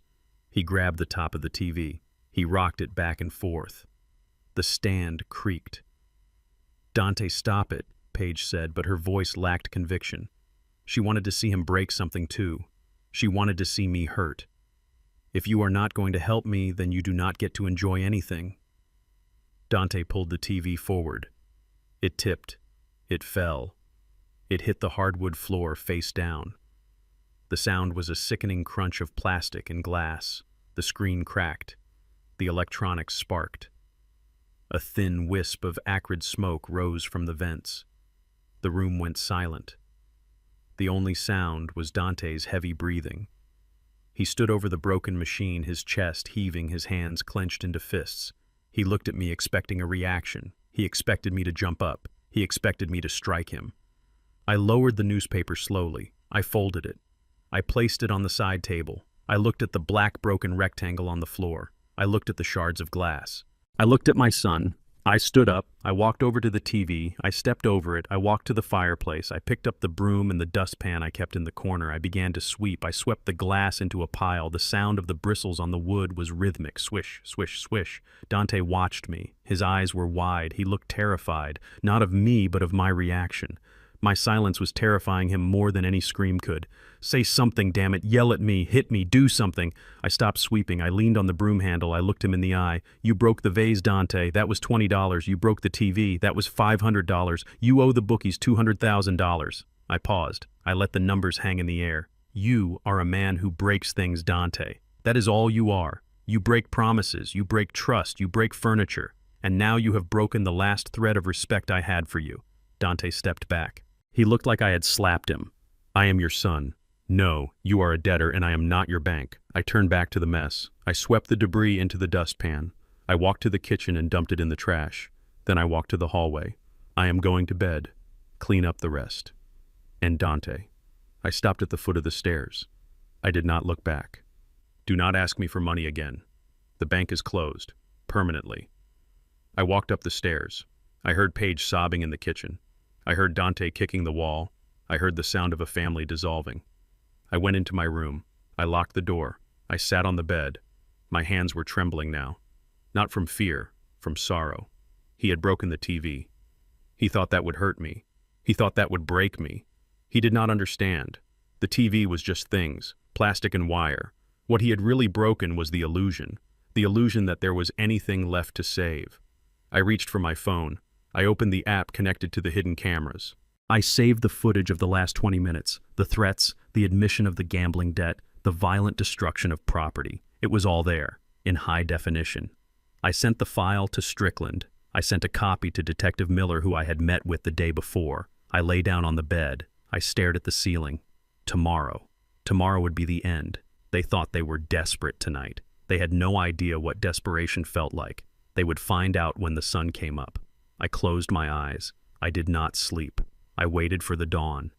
And I waited for justice. Saturday evening arrived with the weight of a funeral shroud. The air in the house was stagnant, heavy with the unspoken threats of the previous night. I spent the afternoon in the kitchen. I peeled potatoes.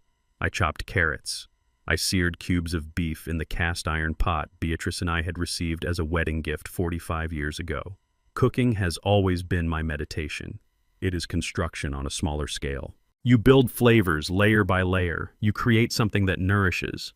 But tonight I was not cooking to nourish. I was cooking to test. I set the table. I laid out 3 placemats. I put down the silverware. I poured water into the glasses. It was a domestic scene, a tableau of family life, but it felt like a stage set for a tragedy. Dante and Paige came down at 6. They looked exhausted. Dante's eyes were rimmed with red and his hands shook slightly as he pulled out his chair. The 48-hour deadline from the loan sharks was ticking away in his head like a bomb. Paige looked pale and sharp, her face drawn tight with anxiety and malice. They sat down without a word. They did not look at me. They looked at the food with suspicion. I ladled the stew into bowls. The steam rose, carrying the scent of thyme and bay leaves. It was a smell that used to bring Dante running from the yard when he was a boy. Now he just stared at the brown liquid as if it were mud. "Eat," I said. "You need your strength." I sat at the head of the table. I picked up my spoon. I began to eat. The stew was good. It was rich and savory. It tasted like memory. Paige picked up her spoon. She dipped it into the bowl. She brought it to her lips. She took a small sip. Then she made a face of utter disgust. She dropped the spoon into the bowl. Ideally, it would have made a small clink, but she dropped it with enough force that broth splashed onto the tablecloth. "This is inedible, Winston." Her voice was sharp. It cut through the silence. "It is so salty. Are you trying to kill us? Is that it? You are trying to give us all heart attacks so you can keep your precious house." I looked at her. I had tasted the stew. It was perfectly seasoned. "It is not salty, Paige. It is seasoned. There is a difference." She pushed the bowl away. It slid across the table and teetered on the edge. "It is garbage, just like everything else in this house. You cannot even cook a simple meal without messing it up. My God, how did you survive this long?" Dante did not defend the food. He did not defend me. He pushed his bowl away too. He looked at me with a mixture of hatred and desperation. "Mom is right, Dad. This is gross. We cannot eat this. Order a pizza." I put my spoon down. I wiped my mouth with my napkin. I looked at the two people sitting at my table. They were adults. They were capable bodies. Yet they sat there demanding that I feed them, demanding that I house them, demanding that I solve the problems they had created. And when I offered them sustenance, they spat in my face. "I am not ordering a pizza," I said, "and I am not cooking again." Dante slammed his fist on the table. The silverware jumped.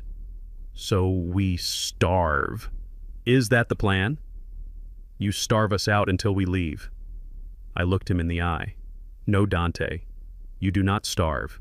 You leave. You pack your bags tonight, you get in your car, and you leave my house tomorrow morning. By 8 o'clock. The silence that followed was absolute. It was the silence of a vacuum before the explosion. Dante stood up. His chair scraped violently against the floor. He looked at me with disbelief. "You are kicking us out, now, with everything that is going on." "Yes. You know I owe money, Dad. You know they are coming for me. If I do not have this address, if I do not have a place to stay, I am a dead man. That is not my problem, Dante. I offered you a home. You turned it into a war zone. I offered you food. You called it garbage. I offered you a father. You treated me like a bank. The bank is closed. The hotel is closed. Get out." Dante's face turned a color I had never seen before. It was a dark purple flushed with adrenaline and alcohol. He walked around the table. He moved with a jerky, aggressive rhythm. He looked like a man who had lost control of his own limbs. "You cannot kick us out. I have rights. I have the power of attorney. I own this house as much as you do." "The power of attorney is void, Dante. I signed it under duress. My lawyer filed the affidavit this morning. It is a worthless piece of paper. You own nothing." That was the trigger. The truth was the spark that ignited the gas. Dante roared. It was a sound of pure animalistic rage. He grabbed his bowl of stew and threw it. It hit the wall behind me. The ceramic shattered. The brown gravy dripped down the wallpaper Beatrice had picked out. "You old liar. You tricked me." He lunged at me. I stood up. I am 68 years old, but I am strong. I braced myself, but I did not expect the speed. I did not expect the sheer violence of my own son. Dante did not punch me. He slapped me. It was an open-handed strike across the face. It cracked like a whip. His hand was heavy and hard. The impact spun my head to the side. My glasses flew off my face and skittered across the floor. I stumbled back. My hip hit the sideboard. I felt a sharp pain in my cheek. I felt the heat of the blow spreading across my skin. I looked at him. I was in shock. My son had laid hands on me. He had struck the face that had kissed his forehead when he had a fever. He had struck the face that had smiled at him at his graduation. Dante looked at his hand. He was panting. But he did not look sorry. He looked empowered. He looked like a man who had finally broken a barrier he had wanted to break for a long time. "You think you are better than me?" he screamed. "You think you are some kind of king in your little castle. You are nothing. You are just a stubborn old man who needs to die." He stepped forward again. He shoved me. He pushed me with both hands hard against my chest. I lost my balance. My boot slipped on the hardwood floor. I fell backward. I fell hard. The back of my head struck the corner of the dining table. There was a flash of white light. Then there was a dull thud that vibrated through my skull. I hit the floor. The world spun. My vision blurred. I felt a warm wetness trickling down the back of my neck. It was blood. I lay there on the floor. I looked up at the ceiling. I saw the crack in the plaster that I had been meaning to fix. I saw the chandelier swinging slightly from the vibration of the impact. I looked at Dante. He was standing over me. His chest was heaving. His fists were clenched. He looked down at his father bleeding on the floor, and he did not move to help. He stood there breathing hard, watching the blood pool around my head. Paige stood up. She walked over to where I lay. She stood next to Dante. She looked down at me with a cold, clinical detachment. She did not scream. She did not call 911. She looked at Dante and said 4 words that I will carry to my grave. He deserved that, Dante. Dante nodded. He looked at me with disgust. Yeah, he did. Maybe now he will listen. Maybe now he will stop playing games. Get up, old man, Dante spat. Stop being dramatic. I barely touched you. I did not move. Not because I couldn't, but because I was listening. I was recording. The camera in the vent was recording. The microphone on my phone in my pocket was recording. I lay there and I felt the blood soaking into my collar. I felt the throbbing in my skull. But strangely, I did not feel pain. I felt clarity. For months, I had been trying to find a way to save him. I had been trying to find the boy inside the monster. I had held on to the hope that this was just a phase, that the drugs or the gambling or the stress had twisted him, and that if I just loved him enough, he would come back. But as I looked up at his sneering face, as I listened to his wife justify his violence, I realized the truth. The boy was dead. My son was gone. The thing standing above me was a stranger who wanted me dead, a stranger who would step over my body to get to my wallet. I slowly pushed myself up. My head swam.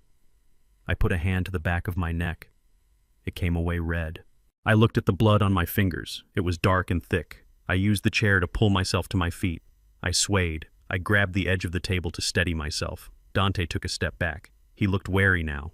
Maybe he saw something in my eyes. Maybe he realized he had gone too far. Or maybe he was just afraid I would hit him back. But I did not raise my hand. I did not shout. I did not cry. I reached into my pocket. I pulled out a handkerchief. I pressed it to the wound on my head. I looked at Dante. I looked at him with eyes that were dry and cold. I looked at him like a building inspector looking at a structure that has been condemned. "So you finally learned," Dad Dante sneered, trying to regain his bravado. "You finally learned who is in charge." I took a deep breath. I tasted the copper of blood in my mouth. "Yes, Dante," I said. My voice was low. It was steady. It did not shake. "I have learned my lesson." Dante smirked. He looked at Paige. They exchanged a look of victory. They thought they had broken me. They thought the violence had worked. They thought I was submitting, good Paige said. "Now clean up this mess, and tomorrow we are going to the bank, and no more tricks." I did not answer. I turned around. I walked out of the dining room.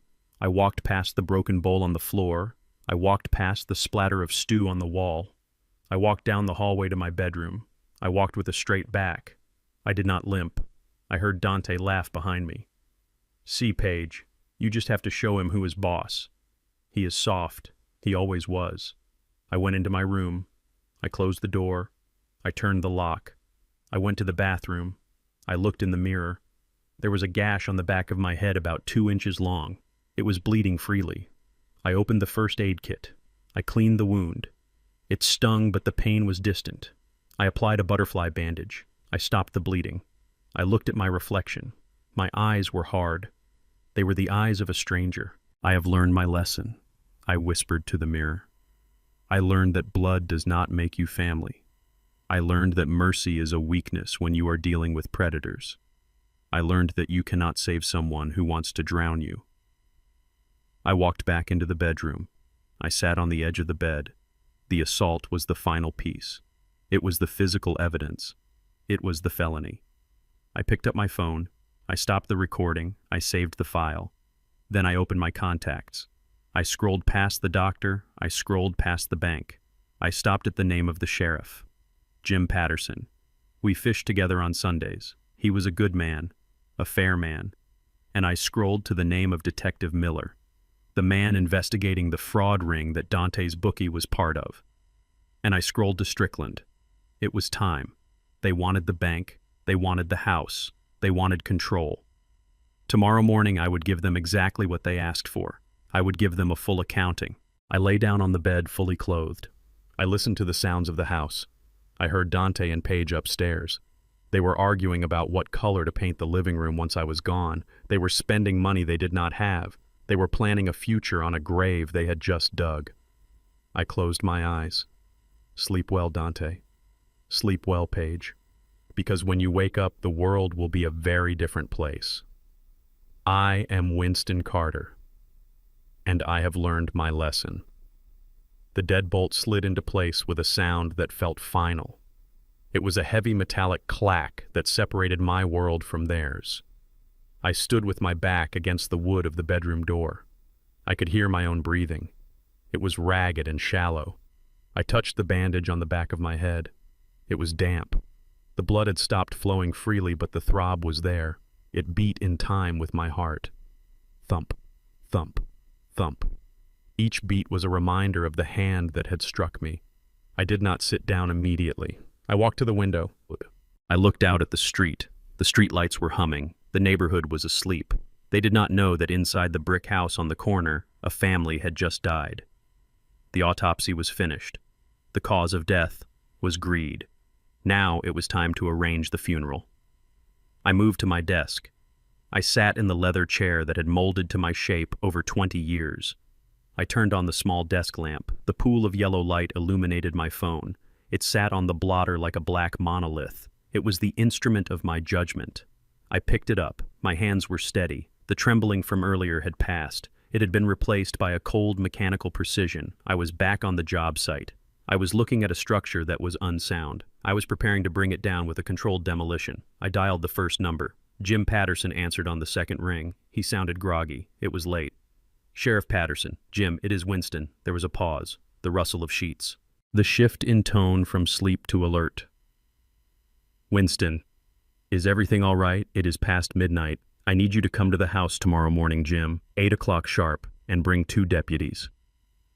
Jim was silent for a moment.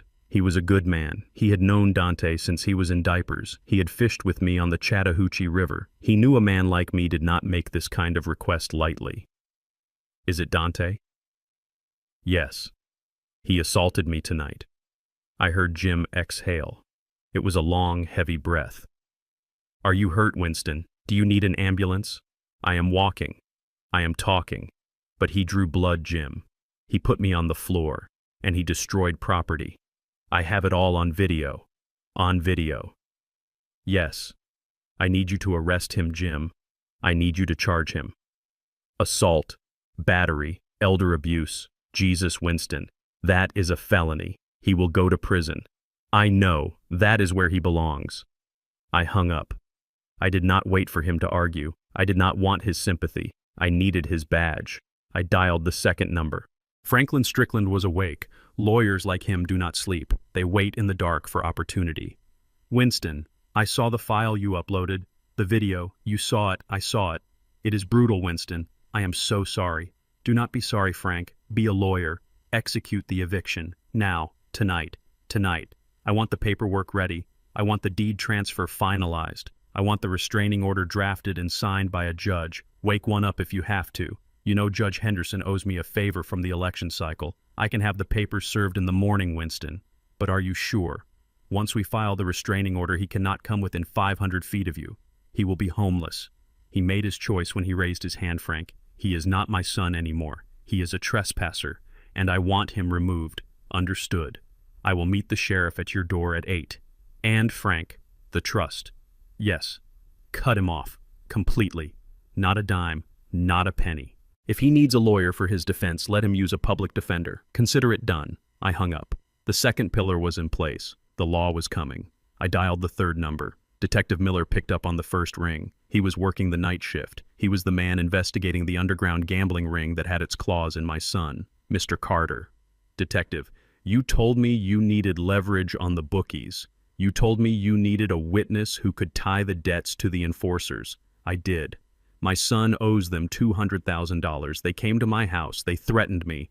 I have their faces on my doorbell camera, and I have my son on tape admitting to the debt and the threats.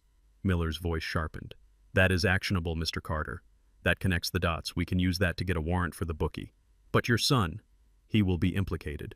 He will be charged as an accessory to the fraud if we find out he was moving money for them. Let the chips fall, detective. If he broke the law, he pays the price. I am sending you the files now. Meet me here at 8. I will be there.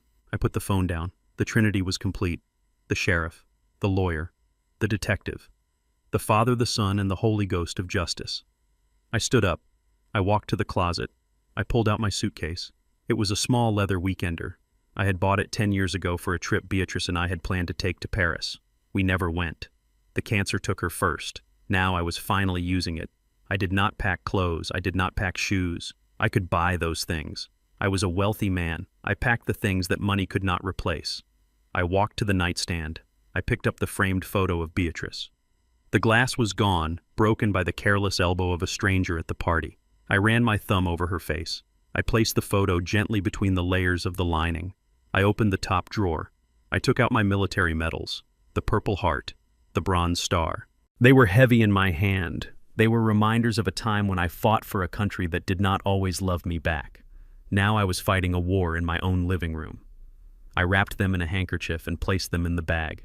I took the small wooden box from the shelf.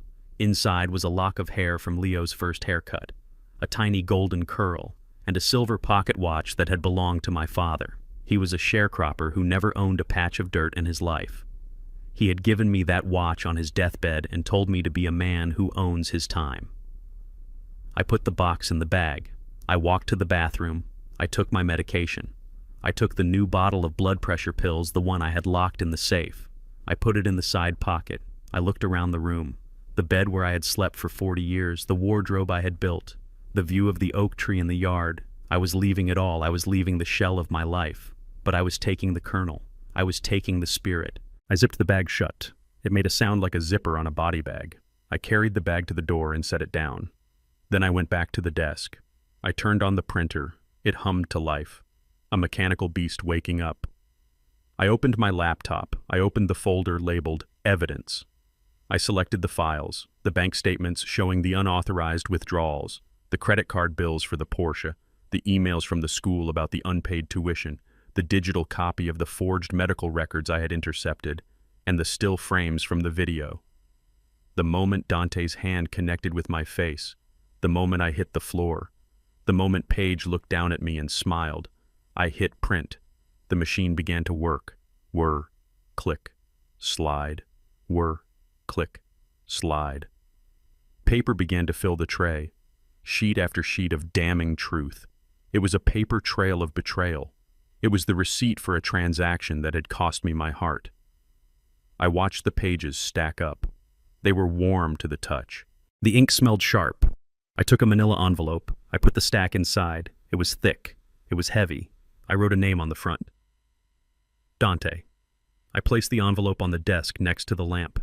It would be the first thing he saw when the law came through the door. I turned off the lamp. The room plunged into darkness. I walked to the window again. The sky was beginning to turn a lighter shade of gray. The dawn was coming. The longest night of my life was ending. I felt a strange calm settle over me. It was the calm of a man who has done the math. I had calculated the load. I had checked the stress points. I knew the structure was going to fail, and I had cleared the area. I was not afraid of Dante anymore. I was not afraid of the future. I was Winston Carter. I had started with nothing. I could start again. But this time I would build on a foundation that could not be shaken. I sat in the chair by the window. I watched the sun rise over the trees. It painted the sky in streaks of blood and gold. It was a beautiful morning for a reckoning. I heard a noise upstairs, a floorboard creaking. They were awake. They were probably stirring in their bed thinking they had won. They were probably dreaming of the bank account they would drain on Monday. Sleep well, children. Enjoy the last few minutes of your ignorance, because when that doorbell rings, your world is going to end. I checked my watch. 6:30. I had 90 minutes. 90 minutes to prepare the final meal. 90 minutes to set the stage. I stood up. I picked up my suitcase. I walked to the door. I unlocked it. I walked out into the hallway.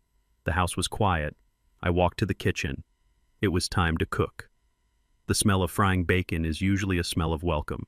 It is the scent of Sunday mornings and family gatherings. It is the smell of safety. But on this Sunday morning, the smell of bacon was a lie. I stood at the stove, flipping thick slices of cured pork in the cast iron skillet. The grease popped and hissed. It sounded like small caliber gunfire. I was not cooking breakfast. I was cooking the last meal for the condemned. I had been up since 6. I had showered and dressed in my best suit. It was a charcoal gray wool suit I had bought for Beatrice's funeral. I wore a crisp white shirt and a black tie. I looked like a man going to church or a man going to court. To Dante and Paige, I probably looked like a servant trying to make amends. They would interpret the suit as a sign of respect for their new authority. They would be wrong. I stirred the grits. They were stone-ground yellow grits, the kind that take an hour to cook properly. I added butter. I added heavy cream. I added sharp cheddar cheese. It was a rich, heavy dish. It was comfort food. It was the kind of food that makes you sleepy and slow. I wanted them slow. I wanted them full and heavy and complacent. I pulled a tray of biscuits out of the oven. They were golden brown and flaky. I had made the dough from scratch, cutting the cold butter into the flour with my own hands. The same hands that had built this kitchen. The same hands my son had struck the night before. I set the table. I did not use the everyday plates. I used the fine china. The plates with the gold rim that Beatrice loved. I polished the silverware until it gleamed. I folded the linen napkins into precise triangles. I poured fresh orange juice into crystal glasses. It was a masterpiece of domesticity. It was a trap. At 7:30, I heard them stirring upstairs. I heard the heavy thud of feet on the floorboards. I heard the water running in the bathroom. They were waking up to a world they thought they owned. They were waking up believing that the violence of the night before had solved their problems. They thought they had broken the old mule, and now he was ready to pull the plow.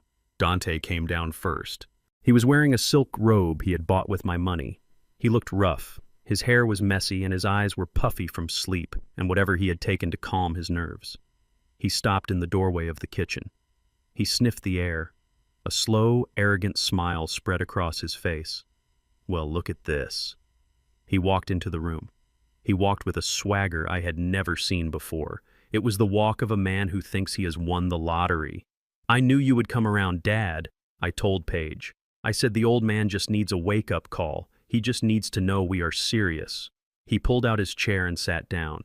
He did not ask if I was okay. He did not look at the bandage on the back of my head. He looked at the bacon. He picked up a piece and bit into it. Grease ran down his chin. This is good. You finally learned how to listen. I stood by the stove holding the coffee pot. I poured steaming black coffee into his mug. I did not shake. My hand was steady. Eat up, Dante. You have a big day ahead of you. He laughed. It was a wet, crunching sound. Yeah, I do. We are going to the bank at 9. Then, we are meeting the realtor at 10. We are going to list this place for $500,000. Fast sale. Cash only. We will be out of your hair in a month, Dad. We are going to put you in a nice little apartment. Somewhere quiet. You will like it. He was selling my life while eating my food. He was burying me between bites of sausage. Paige walked in a moment later. She was wearing a matching loungewear set that looked expensive and useless. She saw the spread on the table. She saw me in my suit. She stopped and crossed her arms. A suit. Winston. Really, a little dramatic, don't you think? I looked at her. I like to look my best on Sundays, Paige. She rolled her eyes and sat down next to Dante. She picked up her fork and poked at the grits. She was suspicious by nature, but her greed was stronger than her caution. She took a bite. She hummed in approval. At least you did not oversalt it this time. See, Winston, it is not hard to be useful. You just have to stop being so stubborn. You have to realize that your time is over. It is our turn now. I watched them eat. They ate like wolves. They shoveled the food into their mouths as if they were starving. They were starving for power. They were starving for control. And they thought they were eating victory. Dante reached for a biscuit. He buttered it thickly. You know, Dad, I felt bad about hitting you last night. I really did. But you gave me no choice. You pushed me. You have to understand that. A man has to protect his family, and you were threatening my family. He was justifying his violence with the logic of an abuser. He was rewriting history to make himself the hero. I understand, Dante. I understand perfectly. He nodded, satisfied. Good. I am glad we are on the same page. Now, about the accounts. I need you to sign the transfer forms before we leave. I printed them out last night. It will save time at the bank. He reached under his chair and pulled out a folder. He placed it on the table next to the butter dish. It was the paperwork to drain the Beatrice Trust. He thought the signature I gave him yesterday was the key. He did not know it was the alarm. Just sign here, Dad, and we can put all this ugliness behind us. I looked at the folder. I looked at the clock on the wall. It was 7:55. Not yet, Dante. Let us finish breakfast first. A man should not do business on an empty stomach. Dante shrugged. Fine. But right after coffee we sign. No more delays. He went back to his food. He was confident. He was relaxed. He was entirely unaware that the sword of Damocles was hanging by a thread directly over his head. I poured myself a cup of coffee. I sat down at the head of the table. I did not eat. I just watched them. I memorized this moment. I wanted to remember exactly what they looked like when they thought they were untouchable. I wanted to remember the grease on Dante's chin. I wanted to remember the smug look in Paige's eyes, because in 5 minutes those looks were going to vanish forever. The clock ticked. The second hand swept around the face. 7:58, 7:59. Dante wiped his mouth with the linen napkin. He burped loudly. That was a good meal, Dad. Probably the best thing you have ever done for me. He leaned back in his chair, linking his hands behind his head. You know, I was thinking. Since we are selling the house, maybe we should keep your truck. It would be good for hauling stuff. You do not need to drive anymore anyway.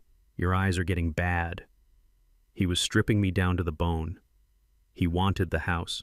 He wanted the money. Now he wanted the truck.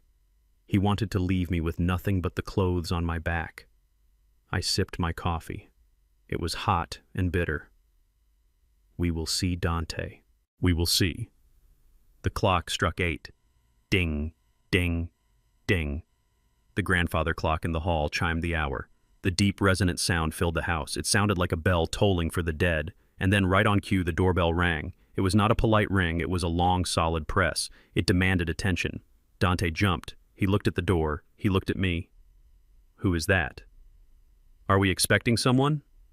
I put my cup down. I placed my hands on the table. I believe that is for me. Dante frowned. For you. Who visits you at 8 in the morning on a Sunday? Go get it, Dad.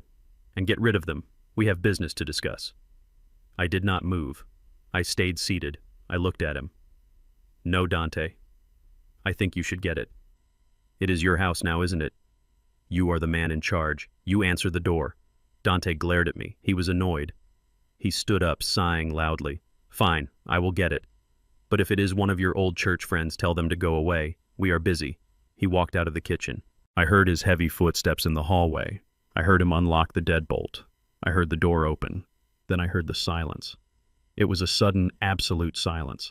The kind of silence that happens when the air is sucked out of a room. Then I heard a voice. A deep, authoritative voice I knew well. Dante Carter. It was Sheriff Patterson. I picked up my fork. I pierced a piece of sausage. I put it in my mouth. I chewed slowly. Paige looked at the doorway. Her fork was suspended halfway to her mouth. Who is it, Dante? She called out. Dante did not answer. He was backing into the kitchen. He was walking backward with his hands raised in the air. His face was the color of ash. His eyes were wide with terror. Step back into the kitchen, son, Sheriff Patterson said. His voice was calm, but his hand was resting on his holster. Dante backed into the room. Behind him came the reckoning. Sheriff Patterson walked in first. He was in full uniform. His hat was pulled low over his eyes. He looked like a mountain. Behind him was Detective Miller wearing a cheap suit and a grim expression. And behind them was Franklin Strickland carrying a briefcase that looked like it contained a bomb. The kitchen suddenly felt very small. Paige dropped her fork. It clattered onto the china plate. She stood up, knocking her chair over. Who are you? What is going on? You cannot just walk in here. Sheriff Patterson looked at her. He did not blink. Sit down, ma'am. It was not a request. Paige sat. She collapsed into her chair as if her legs had been cut off. Dante looked at me. He looked at the officers. He looked back at me. He was trying to process what was happening. His brain could not reconcile the image of his defeated father with the reality of the armed men in his kitchen. Dad, what is this? Who are these people? I did not look at him. I looked at my grits. I added a little more butter. I stirred them slowly. Sheriff Patterson stepped forward. He pulled a pair of handcuffs from his belt. The metal clicked. It was a sharp, cold sound. Dante Carter, you are under arrest. Dante laughed. It was a high-pitched, hysterical sound. Arrest. For what? I did not do anything. This is a mistake. Dad, tell them. Tell them this is a mistake. I took a sip of my orange juice. It was sweet and cold. Patterson continued, his voice monotone and heavy. You are under arrest for the aggravated assault and battery of a senior citizen. You are under arrest for financial fraud. You are under arrest for conspiracy to commit elder abuse. And you are under arrest for operating an illegal gambling enterprise. He grabbed Dante's wrist. He spun him around. He slammed him against the refrigerator. The magnets fell off. The picture of Leo fell to the floor. Dante screamed, Ow! You are hurting me. Dad, help me. Help me. I buttered a biscuit. I spread the jam carefully to the edges. I took a bite. Paige screamed, You cannot arrest him. He is innocent. This is harassment. I am calling my lawyer. Strickland stepped forward. He placed his briefcase on the table right on top of the Beatrice Trust folder. He opened it. He pulled out a stack of papers. Mrs. Carter, you do not need a lawyer. You need a miracle. He handed her a document. This is a restraining order. It orders you to vacate these premises immediately. You have 10 minutes to collect your personal effects. Anything left behind will be considered abandoned property. Paige looked at the paper. Her hands were shaking so hard she could barely hold it. Evicted. But we live here. We have rights. Winston. Tell him. Tell him we live here. I did not answer. I kept eating. I focused on the texture of the grits. I focused on the taste of the sausage. I was in my own world, a world where they did not exist. Detective Miller walked over to Dante, who was now cuffed and pressed against the fridge. We also have a warrant for your phone, Dante. We know about the bookies. We know about the debt, and we know about the transfers you tried to make this morning. It is over, son. Dante twisted his head to look at me. Tears were streaming down his face. Snot was running from his nose. He looked pathetic. He looked like a child who had broken a window and was waiting for the punishment. Dad, please, do not let them take me. I am sorry. I am so sorry. I did not mean to hit you. I was stressed. Please, Dad, look at me. I swallowed my food. I wiped my mouth with the napkin. I placed the napkin on the table next to my plate. I stood up slowly. I adjusted my tie. I smoothed my jacket. I turned to Sheriff Patterson. Sheriff, would you like some coffee? It is fresh. Patterson looked at me. He saw the bruise on my cheek. He saw the bandage on my head. He saw the resolve in my eyes. No, thank you, Winston. We need to transport the prisoner. I nodded. Very well. Get this trash out of my kitchen. Dante wailed. It was a long, animalistic sound of despair. Dad, no. You cannot do this. I am your son. I walked over to him. I stood inches from his face. I looked into his eyes. I searched for the boy I had raised.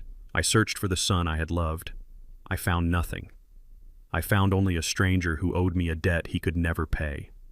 My son would never hit his father, I said softly. My son would never steal from his own child. My son died a long time ago, Dante. You are just the man who killed him. I turned my back on him. Take him away, Jim. Patterson hauled Dante toward the door. Dante fought. He kicked. He screamed. But he was no match for the law.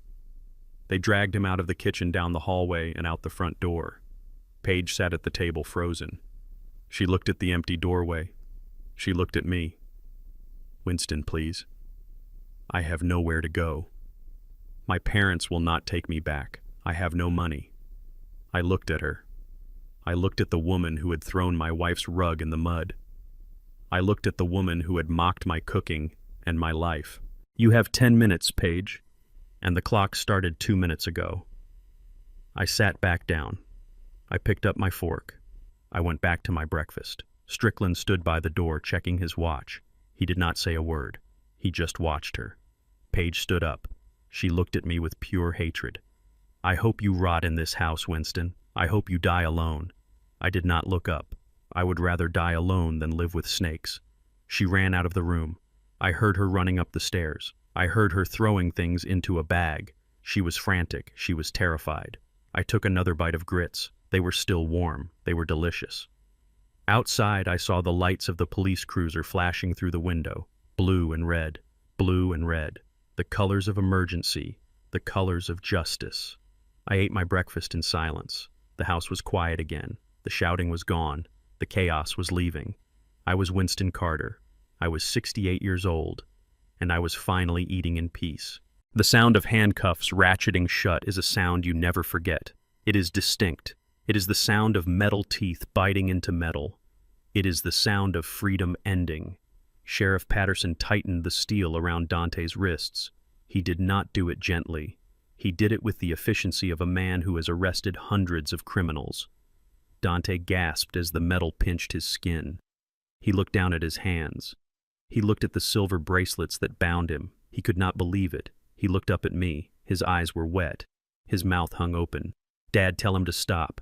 This is a mistake. I am your son. You cannot let them take me to jail." I sat at the head of the table. I picked up my napkin and dabbed the corner of my mouth. I looked at the man in the handcuffs. I looked at the man who had shoved me to the floor 12 hours ago. I looked at the man who had stolen my money and threatened my peace. "You are right, Dante. You are my son. And that is why this is so necessary. A father's job is to teach his child the difference between right and wrong. I failed to teach you that with words. So now the state of Georgia will teach you with iron bars." Sheriff Patterson grabbed Dante by the arm. He hauled him up. Dante stumbled. His knees were weak. He looked like he was going to vomit on my floor. "You have the right to remain silent," Patterson recited. His voice was a low rumble. "Anything you say can and will be used against you in a court of law." Dante began to sob. It was a pathetic sound. It was the sound of a bully who has finally met someone bigger than him. I did not mean it. It was an accident. I just pushed him a little. He fell on his own. He is old. He is clumsy. Detective Miller stepped forward. He held up a tablet. The screen was black. He tapped it. The video began to play. It was the footage from the night before. It was crystal clear. The camera hidden in the vent had captured everything. It showed Dante screaming. It showed the rage in his face. It showed him strike me. It showed the force of the blow. It showed me falling. It showed my head hitting the table. And then it showed Dante standing over me. It showed him sneering. It showed him doing nothing to help.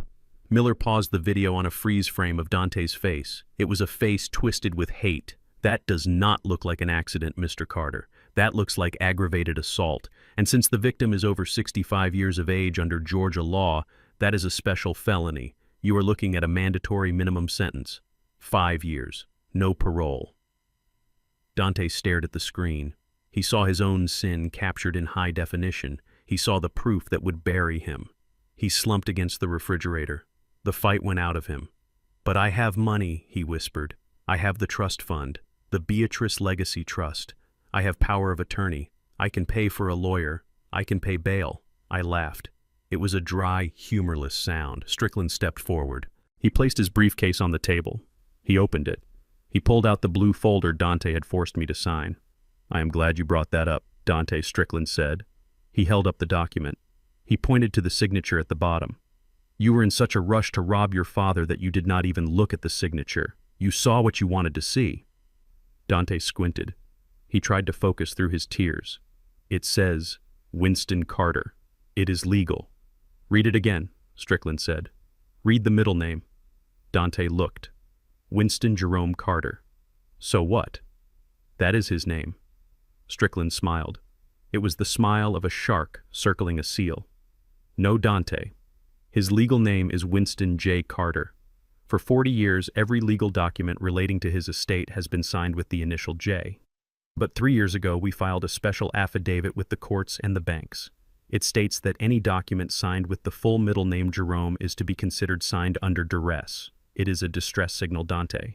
It means there is a gun to his head. It means the document is void the moment the ink hits the paper." Dante's face went white. He looked at me. He looked at the man he thought was senile. He looked at the man he thought he had outsmarted. You played me. I took a sip of coffee. I protected myself. There is a difference. Strickland dropped the folder on the table. The bank was notified at 8:01 this morning. The moment you tried to access the account, the fraud alert was triggered. That is why Detective Miller is here. Attempted grand larceny, wire fraud, identity theft. Dante looked at the floor. He realized the trap had closed. He realized he was not just going to jail for hitting me, he was going to federal prison for trying to steal a fortune he never earned. Sheriff Patterson pulled him toward the door. Let us go, son. You have a date with a judge. Dante looked back at me one last time. Dad, please. I did not look at him. I looked at my breakfast. Goodbye, Dante. They dragged him out. I heard the front door open. I heard the heavy footsteps on the porch. I heard the car door slam.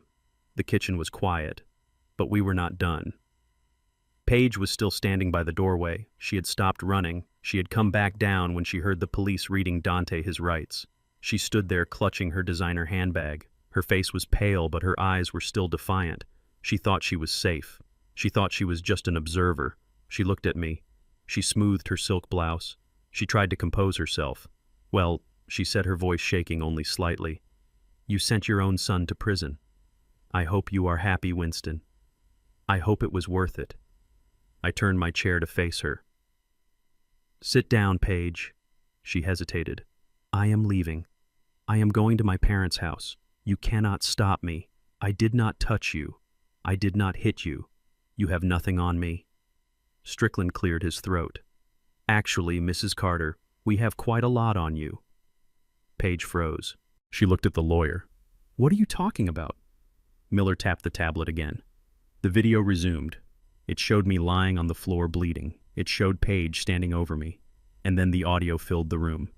He deserved that, Dante. Miller paused the video. That is you, Mrs. Carter, encouraging the assault, condoning the violence. In the eyes of the law, that makes you an accessory. But that is not all. Miller swiped the screen. A new document appeared.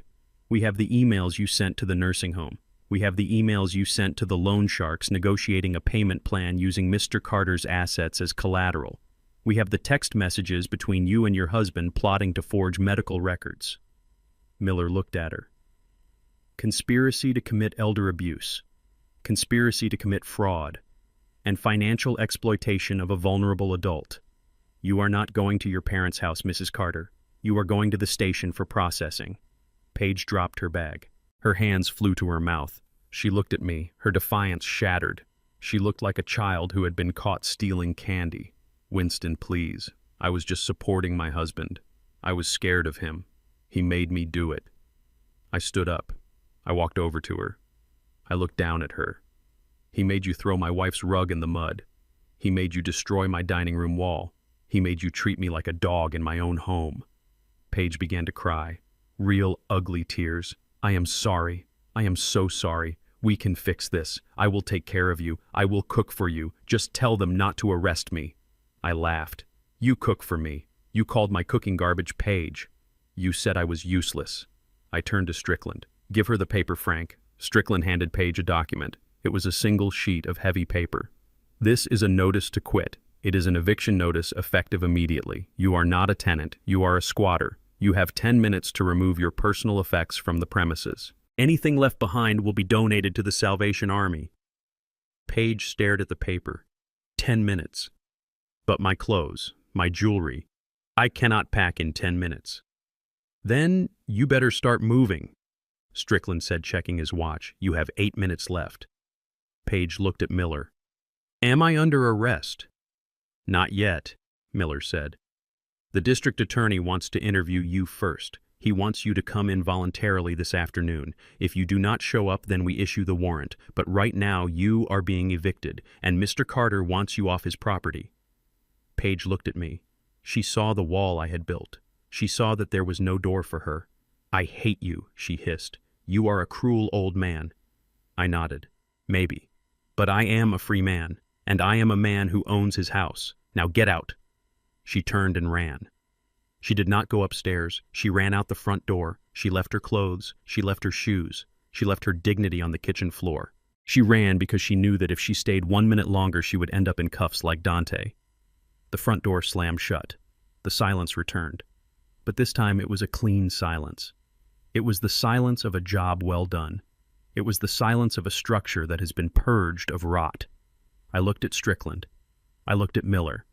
I looked at Patterson, who had come back inside after securing Dante in the car.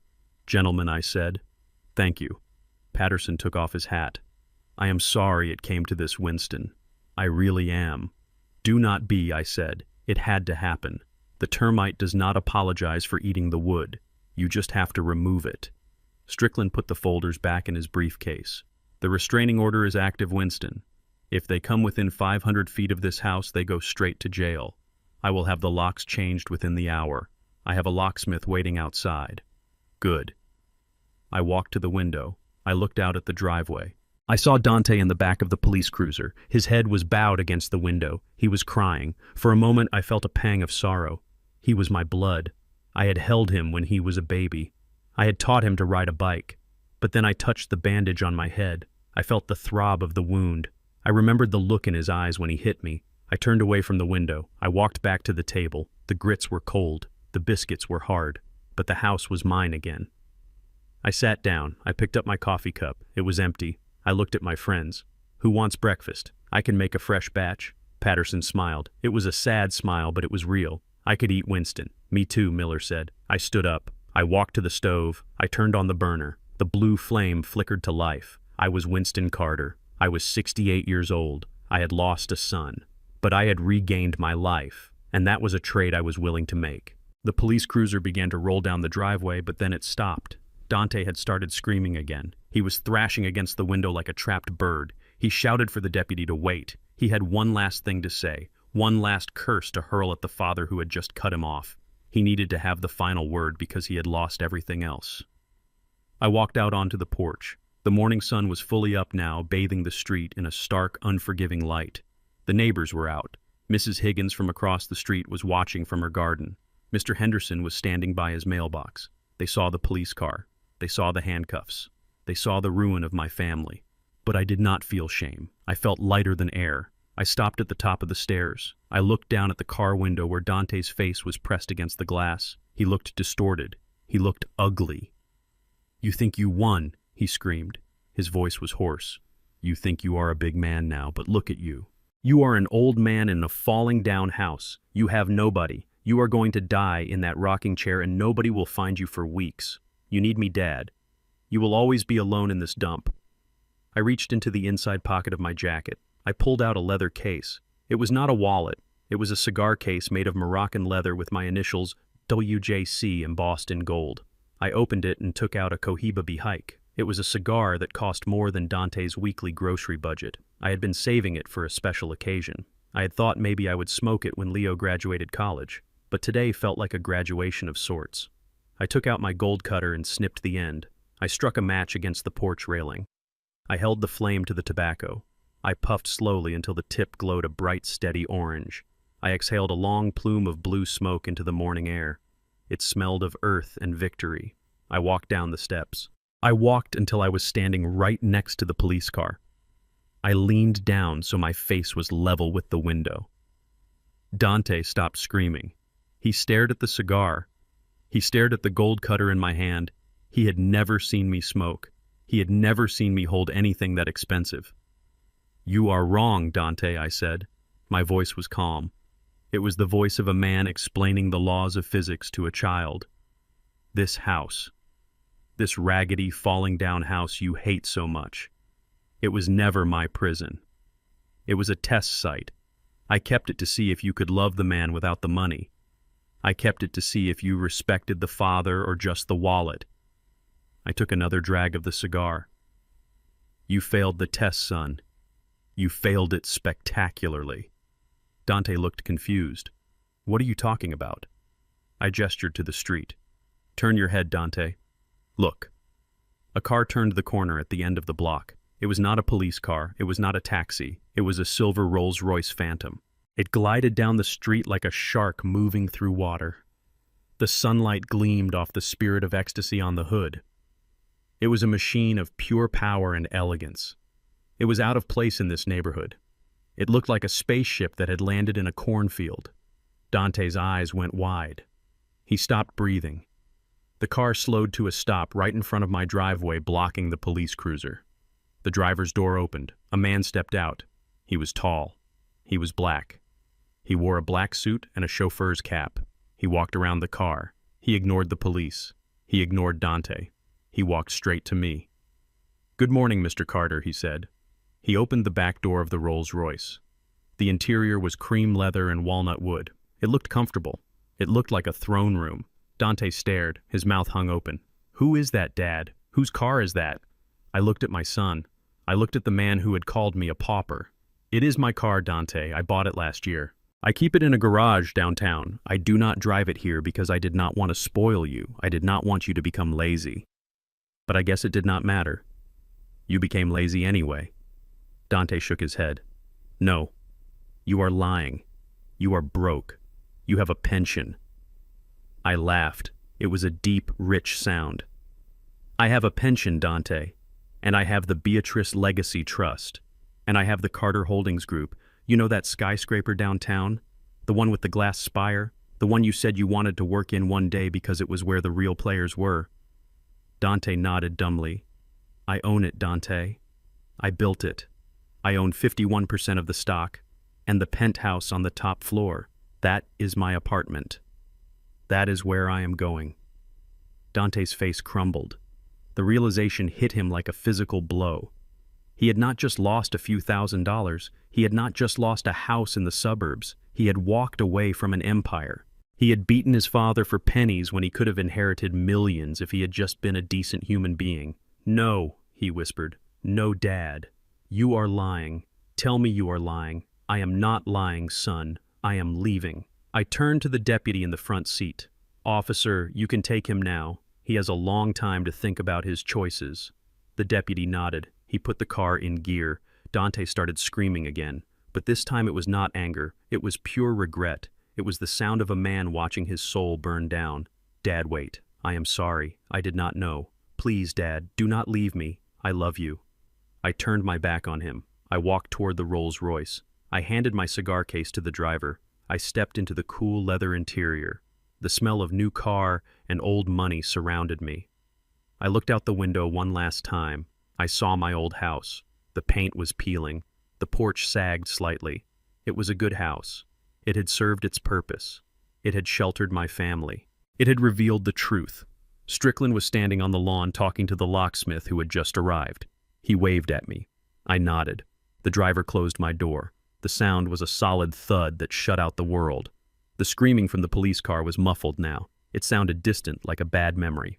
"Where to, Mr. Carter?" the driver asked, looking at me in the rearview mirror. "Take me home, James," I said. "Take me to the tower." The car pulled away. We glided past the police cruiser. I did not look at Dante. I looked straight ahead. I watched the road unfold before me. I felt a weight lift off my chest, a weight I had been carrying for years, the weight of trying to save people who did not want to be saved, the weight of hiding my success to protect my son's ego. It was gone. I was Winston Carter. I was 68 years old. I had scars on my hands and a bandage on my head. But I was free. I leaned back in the seat. I watched the city skyline approach. The sun reflected off the glass of the Carter Tower. It stood tall and proud against the blue sky. It was strong. It was unshakable. Just like me. I closed my eyes, and for the first time in a long time I smiled. The nightmare was over. The morning had come, and the view from the top was going to be magnificent. I learned that silence is not weakness. It is a container for power. For years I stayed quiet to keep the peace thinking. I was protecting my family, but I was only feeding their greed. Real strength is not about how loud you can scream. It is about knowing your worth when everyone around you is trying to discount it. I built skyscrapers on bedrock, but I tried to build a family on sand. Now I know that you cannot save people who are determined to destroy you. Sometimes the most loving thing you can do is let them face the consequences. Dignity is the only asset that truly matters. If this story resonated with you, please hit the like button and subscribe to the channel. And tell me in the comments, Have you ever had to cut off a toxic family member to save your own peace? I want to hear your story. I want to hear your story. I want to hear your story. I want to hear your story. I want to hear your story. I want to hear your story. I want to hear your story. I want to hear your story. I want to hear your story. I want to hear your story.